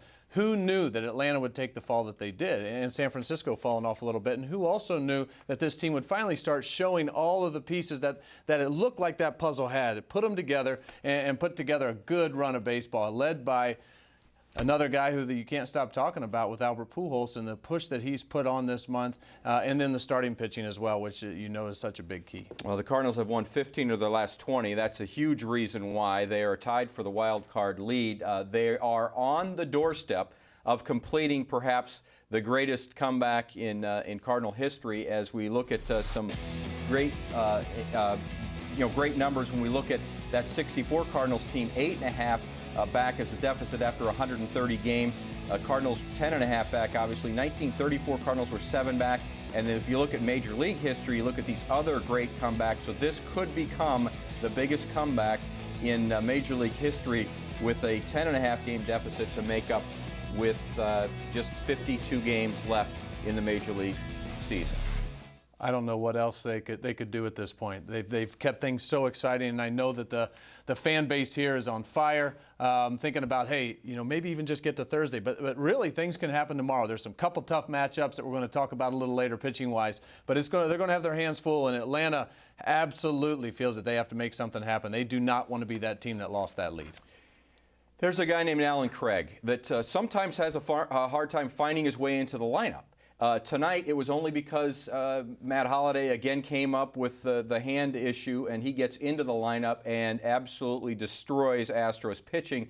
It's an opportunity that comes about because of injury. You hate to see that, but you love the fact that Craig came through again. Yeah, and once again, just kind of like talking about Terrio, that spot off the bench is not an easy role for anybody, especially for a young player. You have to stay sharp mentally as well as keep your swing sharp physically. And to come in a big situation with guys throwing hard and to be able to put a swing together like he has, he's really shown everybody that he's not just a bat off the bench, that he could be in there as often as they'll give him a chance. And these are big runs here. Don't forget, it's 9-6. A lot of things can happen. 2 more innings for the Astros at bats, but this 3-run blast, and that was a monster shot. It didn't go as deep as maybe some that we've seen, Albert Pujols, at Minute Maid Park. But the fact is, that would have been a home run anywhere. Yeah, that's a long ball. He's got that lofting power, and that ball is way up there. But one thing I heard Alan Rick saying right before this swing was, hey, you can never have too many in this situation and at this park, and they were exactly right.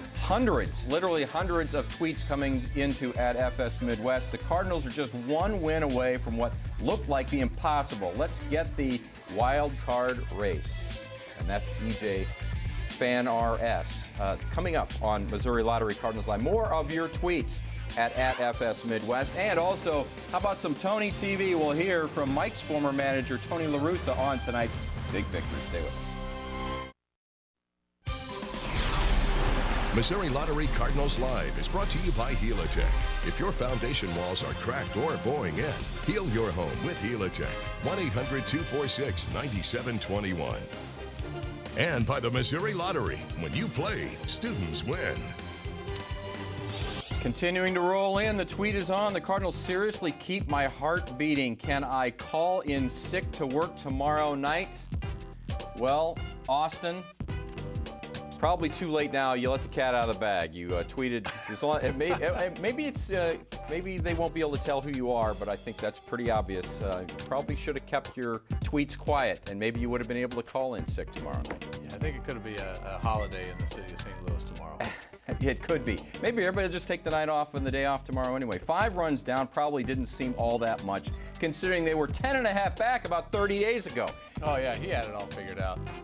Corey was not a problem, down 5 runs. I think we all felt like, Mike, certainly, that down 5-0 didn't have the same feel that it may have a month ago or even over the weekend when they were struggling and scuffling to score runs. And they scuffled last night to score runs. But you knew that offense was going to break out eventually, and it did in a big way. Yeah, and we talked about that, too, about a young pitcher being out there these guys hadn't seen before. And it seems like the second time through the lineup, hey, I see what he has now. I'm going to make my adjustments, and sure enough. And he got a little bit nervous out there, realizing this is a pretty big situation, that all eyes are on this game. And next thing you know, an explosion happened. And that offense, and to have that timing for all those guys getting right, heading into tomorrow, heading hopefully into an extended playing time. That's huge for this offense. Certainly was. Lance Berkman, obviously huge for this Cardinal offense all season long, but particularly it's impressive the damage that he's done against his former team at that Houston ballpark. Coming in 7 games, batting .448, and all he did tonight was go 3 for 4 and scored 3 runs. 2 singles, a double, and a walk, and he scored even on that walk in the 8th inning on the 3-run blast by Alan Craig. It's the kind of production I won't say we come to expect every night, but we certainly expect when he plays the Astros in Houston. You know, it's been all season. It's unbelievable. And yeah, the people in Houston who've given him so many ovations, I think, are going to start booing a little bit because he has been an absolute thorn in their side all season long. And look at that, 93 RBIs, 31 home runs, and that average at .302, got a great shot at finishing over 300. And I think before this series even began, he had locked up Comeback Player of the Year in the National League, but this just kind of adds more and more onto the stats. Yeah, and I think it validates the fact of how valuable he is to this team, how valuable he is to the future also. And regardless of what happens, nobody's even thinking about that stuff. That's what's nice. That conversation about contracts and all that is really, nobody's thinking about it because this is so exciting. People like Lance Berkman are help driving the ship in that direction, and it's just a fun part to be a part of. Yeah, it certainly is, and locked up next year for the $12 million contract in the one season as Lance Berkman will be a Cardinal for next year. But who cares about next year? As Mike said, we care about Tony TV and the game coming up tomorrow night. Stay with us. Missouri Lottery Cardinals Live is brought to you by Country Financial. What's your idea of financial security? Our Helitech King of the Hill is going to be the Cardinal bullpen, and why not? 6 2/3 innings, just 1 run allowed on 4 hits, walking only 3 and striking out 7. 6 2/3, and as you pointed out, some interesting moves that I think a lot of us were, wanting to see if it worked out, and tonight it all worked out. Yeah, we were wondering as soon as Westbrook leaves so early, who is going to be that next guy? Came in to be Boggs, did a terrific job. Zepchinski comes in, we know that he has that ability to be a starter and gets 2 innings. And then Sanchez, neither of us expected that one. And what a move by Tony to make that one happen. Salas came in once again. He's been so reliable, doing a great job, and really taking the pressure off that bullpen, getting Dotel back out there after a rough night last night when things didn't quite go his way. And he looked sharp too. He's not showing any signs of age, and really finishing things up with Jackson doing on the back end. These guys came through big time in a game where we thought that we had to have 8 innings, 7 innings from Westbrook. And it was the opposite. It was only 2 1/3 tonight from Westbrook. And you look in September, Jake Westbrook's last 4 starts before tonight, the bullpen has had to go 14 1/3, and they lost his last start for him when he was excellent. 6 innings, just 1 run against the Mets, but that was that big meltdown game on Thursday night. Tonight, the bullpen asked to go a lot of innings, even more so than they did in the last 4 starts for Westbrook.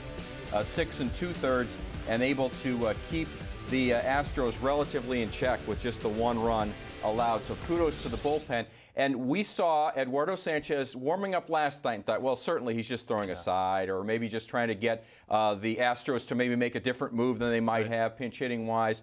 But no, tonight he warms up. We said the same thing. Well, are they really going to pitch him? They did. And it turned out to be a brilliant move by Tony La Russa. Yeah, and I think only a manager with 33 years experience can really pull that off. That's a gutsy move right there. This guy hasn't thrown since September the 5th. And he comes out and he's a rookie pitcher. But he's been calm, cool, collected. I'm very certain that his bullpens have been sharp, or else they wouldn't even thought of doing this. But he came out with this electric stuff, and there's something about the movement or how he hides the ball. These guys do not see his breaking ball.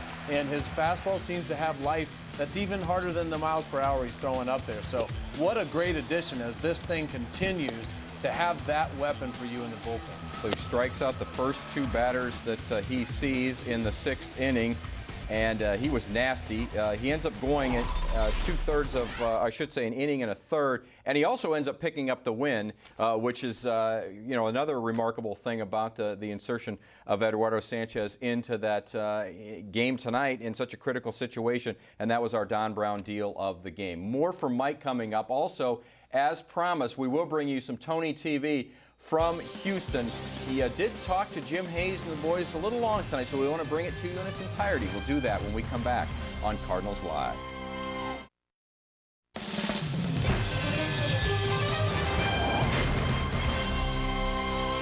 Mike Matheny, the tweet is on. We've been getting flooded, inundated with tweets at FS Midwest. Mr. Todd J tweets, Cardinals comeback on Braves would be perfect payback for 96 NLCS. Wow, how about that pitching staff? Back with the Braves had back in the day. That was a tough order to fill. Certainly would be a great thing. Buffalo Culver tweets, thinking about taking off work tomorrow and making the drive from Louisiana to Houston. Let's go Redbirds. Living on a Prayer. That was our song last night, the Great Journey song, even after the disappointing, I'm sorry, Bon Jovi. It was Bon Jovi. It was Bon Jovi, and it was not Living on a Prayer, which is Bon Jovi. But Journey was Don't Stop Believing, yeah. which is what I was thinking of last night in the clubhouse. But we'll go Living on a Prayer as well. Yeah, I don't know that it's so much Living on a Prayer, but Don't Stop Believing. I like the Journey song. I like the Journey call a little bit better, too, in this one scenario. The Cardinals do take Game 2 against the Astros tonight. They're now tied with the Braves for that wild card lead. Tony La Russa did address the media a short time ago down in Houston. Comments brought to you tonight by Lessett. How about some Tony TV? You know, sometimes the more you think, the more you get distracted. We're just going to keep it simple, just play 9 innings. You know, Houston always plays this tough. Just play 9 innings. See what the score is. I mean, we know what's at stake, and when you got down 5, that's a tough hurdle. But we have a good offense, and when we've been getting the job done late in the game, and I think 2 of those drives were 2 out, nobody on, which is some of the more exciting ones. So, but it's really we just keep it simple. You got to play as hard as you can. If somebody's good enough to beat you, tip your cap, and if you win, then you feel like. But today was more like work ball than play ball. We worked that game. You had contributions from everyone from Nick Punto filling in for Cal to Sanchez, who hadn't pitched since June 12th. Well, the bullpen was outstanding. What Boggs did to come in, and shut that inning down. And then, Brzezinski had a real good first one that he struggled. Only gave up 1. He got the double play ball, so they were good. Sanchez, the only thing about, he was pitching so well, but just want to push him. Didn't even want to send him out for the second inning. Just get the leadoff hitter, and we'll go to Arthur. So. A lot of guys checked very closely with Salas and Dotel, pitched a lot. They both said, and they both came in, got big outs. Which kept them from getting back on the board. So pitching was really good. Jake struggled. Just everything in the middle of the plate. Harder he tried to get it down, the more he centered it. With the offense, everybody wanted to take at bats for 9 innings and see what would happen. Do you anticipate using Sanchez tonight? Yeah, he warmed up yesterday. He warmed up to come in the game and he warmed up early, didn't use him, and then I didn't want to get him up twice in one day. That wouldn't be smart. Checkmate felt great, and he threw the ball. That was exciting. Upsetting a little bit when you think we've missed him. What a weapon he would be, Lynn. Don't overdo what he did, but to not pitch and come your tie's not straight. I got a shredder out there. You got a shredder? Yeah, my point. Bad choice for a post-game interview. I didn't know you were that close to our club. That's a sign of respect and affection. They don't like me. Just for that's you may be wrong. Surprised. But for Sanchez to have not pitched in so long, game situation, coming I think 11 pitches, struck out a couple in that first inning. Yeah, I was. Yesterday we were going to bring him in to get out of an inning, and we didn't. I asked Murph. He says he was locked in. Everything was electric, but that was in the bullpen. And he comes out. He couldn't have been sharper, which tells you a lot about his talent. Tony, have you allowed yourself any time at all to reflect on the fact that what the team has done is really pretty incredible and historic? Yeah, that's exactly the word. That's, it's kind of fed us here the last few days. It's 120 years of baseball, and this is one of those historic runs to tie. But, there's a different story between tying and finishing it off. So tomorrow we can go take another step. But, yeah, the history part of it has added to the fun and excitement. Correct. But mostly it's just been getting into contention and pulling our season back together. Did you ever doubt it at all when you were 10.5 back a month ago? After we got swept by the Dodgers, the way things were going and the kind of competition, we had this ridiculous record against winning teams. I said, when I saw our schedule, I said, we could finish under 500 if we don't start getting it back together, and we did. Control your own destiny, man. After a long climb. Yeah. I'll tell you, it's a great feeling when that loss was on the board and we fell behind, to keep going. It's a real character test, and we passed it. And I mean, we all dream about it. You know, we talked about it. We all dream about getting to the last day of the year, playing a game to play in postseason. You know, and we have that experience tomorrow. So can't ask for more, except win the game. Any idea about Holiday? What his status is? Yeah, I would. I mean, he didn't take batting practice in the group, which should have told me something. And I saw him. I'd already written the lineup. I said, "What's that?" He said, "Well, you know, I've got a little something." He thought, Rick Carlisle's here, and Rick asked him. So right then I thought, I'm not sure if it's smart, and we just let him go out there. And not only did it bottom the swing, it bottom the throw. And then you have what Craig did, which is it's a good game. Until about midnight tonight, be a good one to reflect on. A lot of heroes. Tomorrow, okay. Well, it's a credit not only to Tony La Russa and his staff for being able to, make the right moves and make sure that guys are fresh and have had some playing time and know their roles and all. John Mozeliak and his staff need some credit too, to be able to have a guy like Alan Craig in the system, John Jay in the system, promote them, and then when a Matt Holliday goes down that might otherwise have crushed a team, you have a guy like Alan Craig step up. Yeah, and a lot of these guys are homegrown and came up through the system and proved themselves all along the way and have really defined themselves as players that could step in an everyday role. But for the people that have continued to judge Tony and kind of come down on him about, hey, why don't you just let him play, throw the horses out there and let him run, this is really good evidence to why you do that, is why he keeps pushing down the pedal and moving whenever he can. It does keep him sharp, and you wouldn't have those kind of at-bats that these guys are having coming off the bench if they were not getting consistent work throughout the season. And it's almost in reverse for Ryan Theriot, who was getting a start almost every day at shortstop. Rafael Furcal comes along, and all of a sudden he's relegated to a bench player and really just an occasional start at second base, not even at shortstop. But Ryan Theriot has suddenly become one of those guys that you really turn to off the bench. Going back to September 20th against the Mets, remember this? A pinch hit, bases loaded triple as the Cardinals were down by a run, and that triple ends up, the difference in the ball game in a lot of regard for the Cardinals. I should say it was a ground rule double.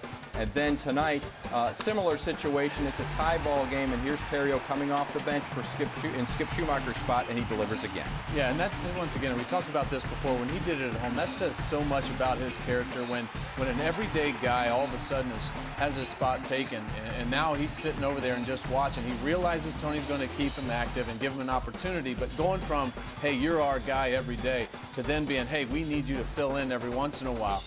That's a tough move to make, and he's not just doing it well. He's coming through in the clutch with big hits, which we knew he could do, and it was all kind of coming down to the defense, which really was the knock against him. And 2 outs with runners in scoring position this season. The NL leaders, you see Daniel Murphy and Troy Tulowitzki, and there's Ryan Theriot at .344, and since July 29th, he's hitting .310 with 10 extra base hits and 15 RBIs. So since the trade, he's actually been a more effective and steady batter with not being the everyday shortstop. You wonder how much at some point in the season, maybe the middle point of the season, with so many errors starting to accumulate for Ryan Theriot at shortstop, that it didn't carry over to his offense as well. Yeah, and maybe that's taking a little pressure off him, where he can do what he loves to do, is go up there and put up good at-bats. But I remember that bases loaded at-bat at home. We both looked at each other and said, this guy is in the right spot at the right time. He is going to deliver here, because he just puts tough at-bats together and does it all the time. It was a great move. It was actually you that mentioned it first. I'll give you credit there, Mike. You said, this is the guy I wanted from this situation, and I just agreed. Let's go inside the visiting clubhouse there in Houston one more time. It's Ryan Theriot talking about tonight's win. I mean, you play all year for an opportunity to play in October. It really starts in spring training, even before that for us. And so yeah, it's a good feeling to know that we put ourselves in a spot that we could possibly do that. Just continue to do what we've done this last month, and hopefully we'll be playing. It's almost like down for the count. It seemed like they're out, and you kind of keep getting back up. And even today, down 5-0, you guys rallied. I think offensively, this team is capable of putting up runs. I mean, that's pretty obvious. And it was early in the game, and we had some time to at least try to piece a few runs together. Fortunately, we were able to get them all back there in one inning, so that was good. And at that point, it's a 0-0 ball game. Did you even think that this kind of run was possible when it was late August and you're 10.5 back and nothing's going right? I mean, nobody saw this coming, or did you? I mean, you always think it's possible. I mean, look what Colorado did a few years ago. I mean, everybody remembers that, and so yeah. I mean, it's baseball. Anything can happen. Even you know, you're there late in the game today. You know, it's like, okay, we got to get these 3 outs. I mean, the game's not over yet, and you know, anything can happen. And yeah, fortunately, like I said, we've been playing good and putting some wins together. What did that hit represent to you? I mean, you've dealt with a lot this year, and then to be put in that position and have that hit, I would think, had to have significance to you. Yeah, it felt good. You know, I've been in that position quite a lot. You know, the last 3 or 4 weeks. So, you know, it's a spot that, you know, I said this the other day, you kind of relish as a competitor and as an athlete. You know, you want to be up with it in a big situation with the game on the line, and you know, it's one of those backyard wiffle ball scenarios that you put out there, and yes, it's fun. It's all coming down to the final game of the season emotionally. What's it like as you think about tomorrow? Oh, it's exciting.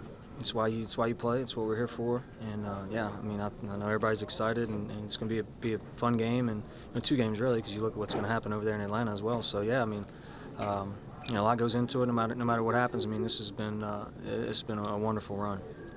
Ryan Terrio, part of the 5 through 8 hitters tonight for the Cardinals, driving in 12 of the 13 runs. So it doesn't always have to be the big 3. They need to be on base, but somebody's got to come through at the bottom of the lineup. Yeah, and it's nice to see the bottom of the lineup where you're not having to put all the pressure on Albert and Matt and Berkman. But those guys were getting on base, especially Lance Berkman, how he's just doing the little things. Even when he's not being the hero with driving in the runs, he's setting the table. He was all over the bases today again. And he just seems to have that great approach right now, feel very comfortable, obviously, in Houston.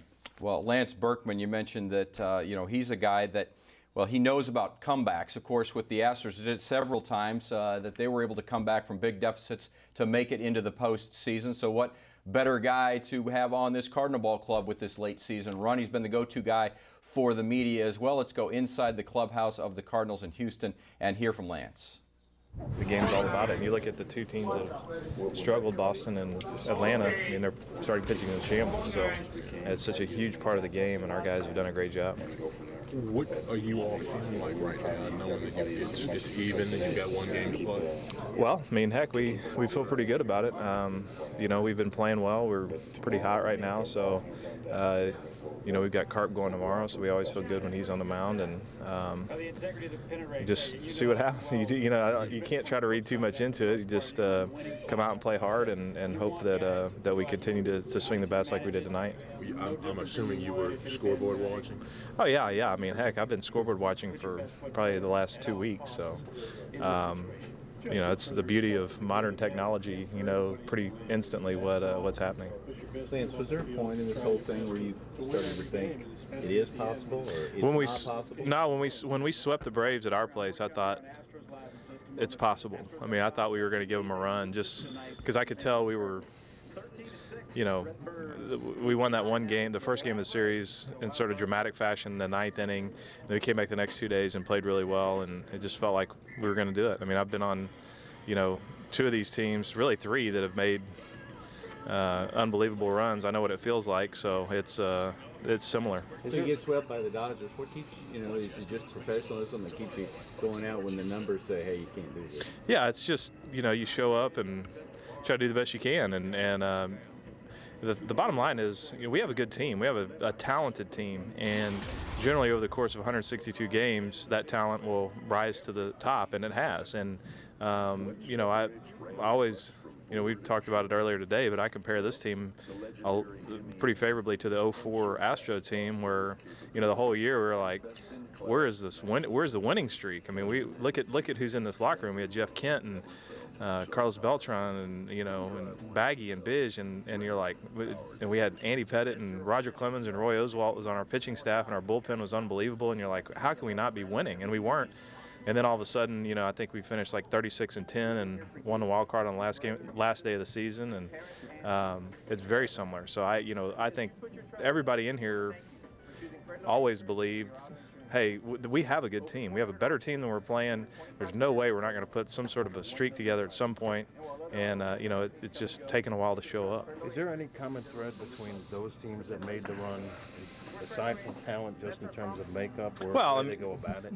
Yeah, a lot of great guys, a lot of great professionals on both teams, and I think that's essential. You got to have character guys, got to have guys that are not going to fold up shop, that keep pushing, and just believe that good things can happen. And it is similar, in a lot of ways. You all have a flair for dramatic with all this, though, too. I mean, it's never been easy for you in this stretch. Well, fall behind 5-0 tonight. Yeah, the game won't let it be easy. I mean, baseball is a tough sport, and even, when you have a great team, heck, the Phillies for most of the year have had the best team in the game, and they just lost 8 in a row or 7 in a row or something like that. And I mean, it's not easy. I mean, it's that's why it can be maddening at times, because you feel like we should win and nothing, it's not going our way, and you're lining out or whatever, whatever it is.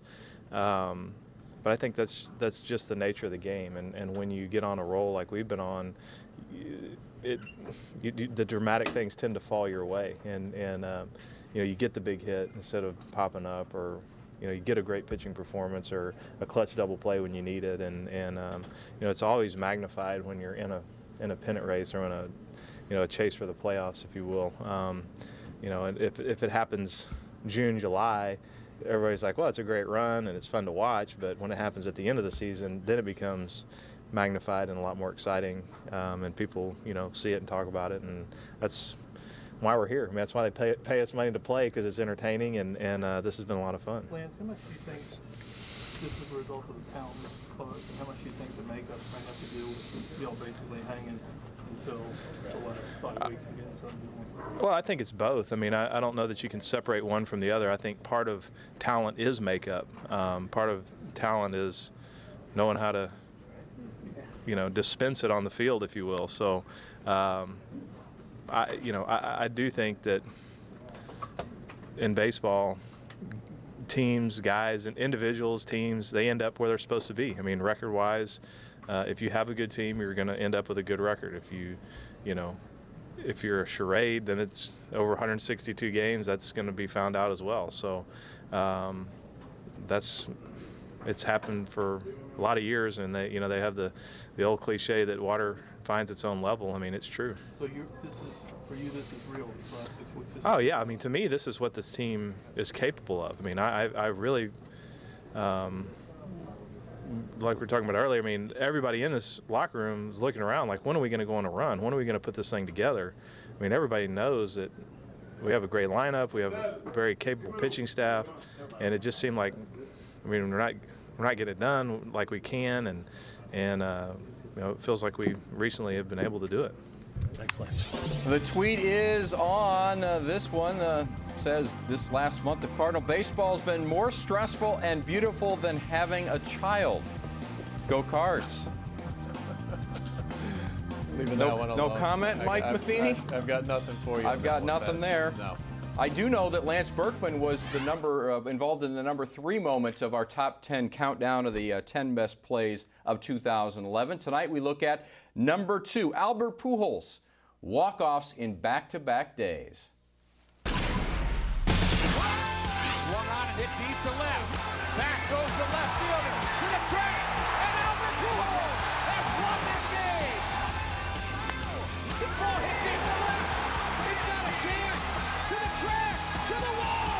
Albert does it again. Albert Pujols has beaten the Cubs back-to-back days. Couple of memorable wins, middle point of the season. Some dramatic and memorable wins coming down the stretch as well. Cardinals and Braves tied the wild card lead with 1 to play. Stay with us on Cardinals Live.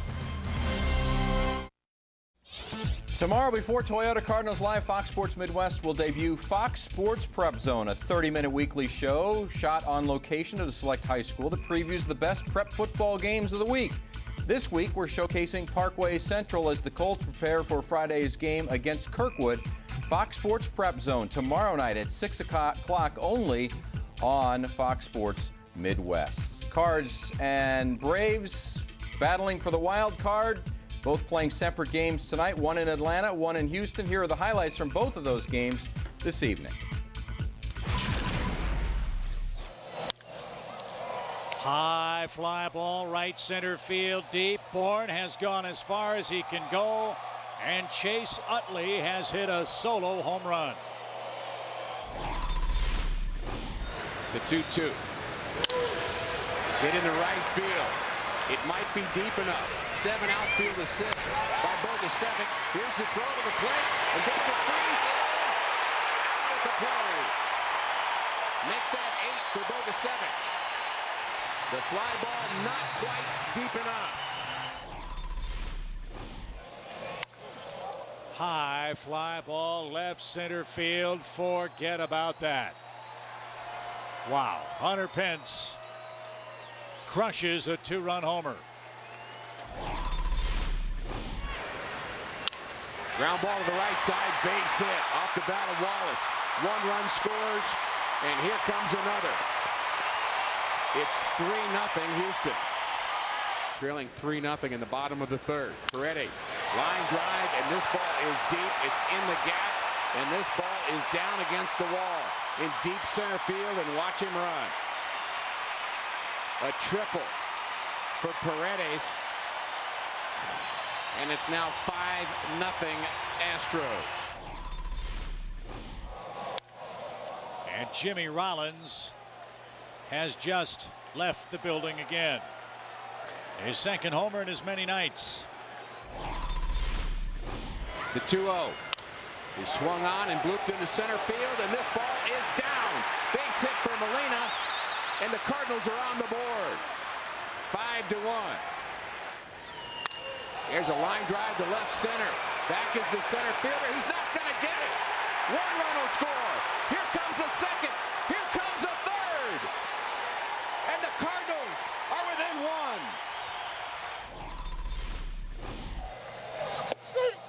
Match ball game. Kendrick strikes out Freddie Freeman, and the Philadelphia Phillies tie their franchise record with 101 wins.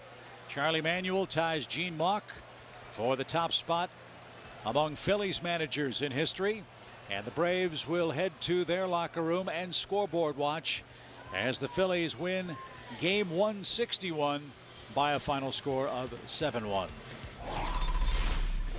3-2 to Craig. And a line drive to right center. It's in the gap, and it's to the wall. Berkman round 2nd, now 3rd. He's going to score, and the Cardinals have tied it here in the 7th inning. And there's another one for Terrio. This one's in the gap. The Cardinals take the lead. Ryan Terrio. And they're going to try to score another play at the plate. He's safe. Yadier Molina scores from first, and the Cardinals lead by 2. Punto now batting from the right side. Line drive, base hit down the line for Nick Punto, and this is going to be a double. How about Punto's 3rd hit and a big insurance run? Terrio scores, and it's 9-6 St. Louis. And the pitch is hit high to left field and deep.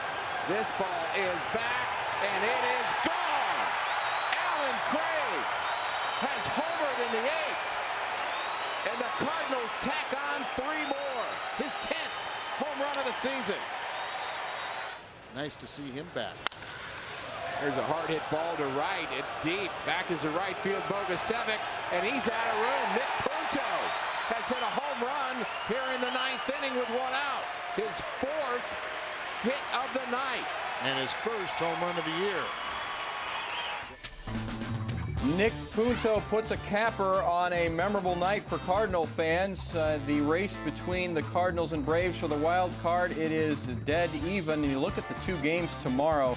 The Phillies will begin with in Atlanta against the Braves just after 6 o'clock Central Time, with the Cardinals game in Houston an hour later. And you see it's Tim Hudson against Joe Blanton, and it's Carpenter against Myers. The Cardinal Astro breakdown of that game coming up in just a moment. Braves have their ace on the hill, and it is Tim Hudson. It's Hudson who's 1-1 with a 3.48 ERA and 3 starts against the Phillies this season, and it was Hudson on the mound in the last game of the regular season when the Braves had to beat the Phillies to get in last year, and the Braves beat the Phillies 8-7, backed by Hudson. The Cardinals, they wrap up the regular season tomorrow night right here in Fox Sports Midwest. Coverage gets underway at 6:30 with the pregame edition of Toyota Cardinals Live. Mike will join me then, and we'll get you set for the matchup between Chris Carpenter and Brett Myers. Mike and I will be right back here, hopefully talking about a postseason push for the Cardinals that will include either a Thursday one-game playoff or perhaps they'll already be in the postseason. That'll be Missouri Lottery Cardinals Live coming up immediately after tomorrow night's game. Let's take a closer look at those starters. It's Myers. He's 4-0 with a 1.23 here in the month of September. He's been outstanding, Mike, and certainly this is a guy that's turned his season completely around after we saw him early in the year, and he was a huge disappointment to the Astros. Yeah, this is the guy that the Braves want to have on the mound against the Cardinals tomorrow. He has given up just one run in his last 6 starts. So he has been as good as anybody in the month of September. Had an overall season that wasn't up to par for him, but he has been throwing the ball well. It is going to be a great game to watch. And for the Cardinals and their fans, who better than Chris Carpenter to have on the mound? He's here saying what he thinks will happen tomorrow and what turns out to be a must-win game against the Astros. You're going out to try to do the best you can to give your team a chance to win like you have all year. And obviously, we're hoping to be in a position tomorrow to have a chance to get in there. But, it's just another distraction. You go out there, you treat it like any other game, and do the best you can. And for Mark Mulder 20, and I do believe this is actually Mark Mulder, says, Hudson for Braves, Carp for Cards, 2 great friends of mine. Who to pull for? I'll go with both win. Not here, but that is pretty cool that he's doing that. But that's some great matchups tomorrow. Certainly is. And for the Cardinals, well, as I mentioned, who better to have on the mound than Chris Carpenter?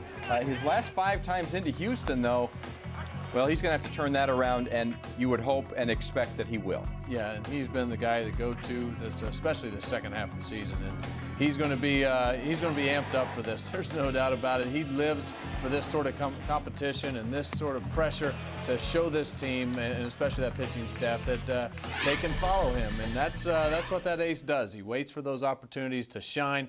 Carp is going to be special tomorrow. I'm just so excited to watch what he does. We've been getting a lot of tweets in. First, we want to tell you, because it's been a question that's been asked, if the Cardinals and Braves end in a tie tomorrow after 162 games, yes, there will be a one-game playoff. It'll be Thursday.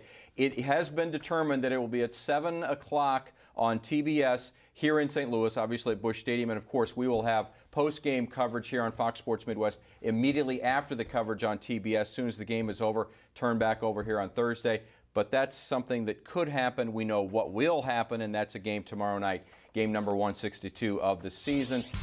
The tweet is on Cope 243, 161 games played, and it comes down to 1. What else could you ask for, St. Louis Cardinals? I love this game and love Major League Baseball. Seems to me that a certain analyst, play-by-play guy of ours, Rick Horton, about 3 weeks ago was saying the problem with Major League Baseball right now is teams like the Cardinals are out of it. There's no playoff chases. Everything's settled. Well, he'll admit he was wrong. We were all wrong about this Cardinal team 3 or 4 weeks ago. Looking at the Allen Craig home run and the tie in the wild card.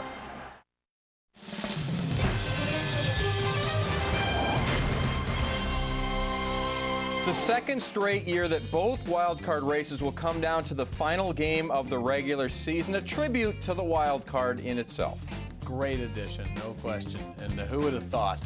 All of this excitement in the last 2 days of the season, the opportunity to potentially see a post-game celebration tomorrow. That I still can't believe it. Can't wrap your head around it. Final take, and certainly they've set themselves up.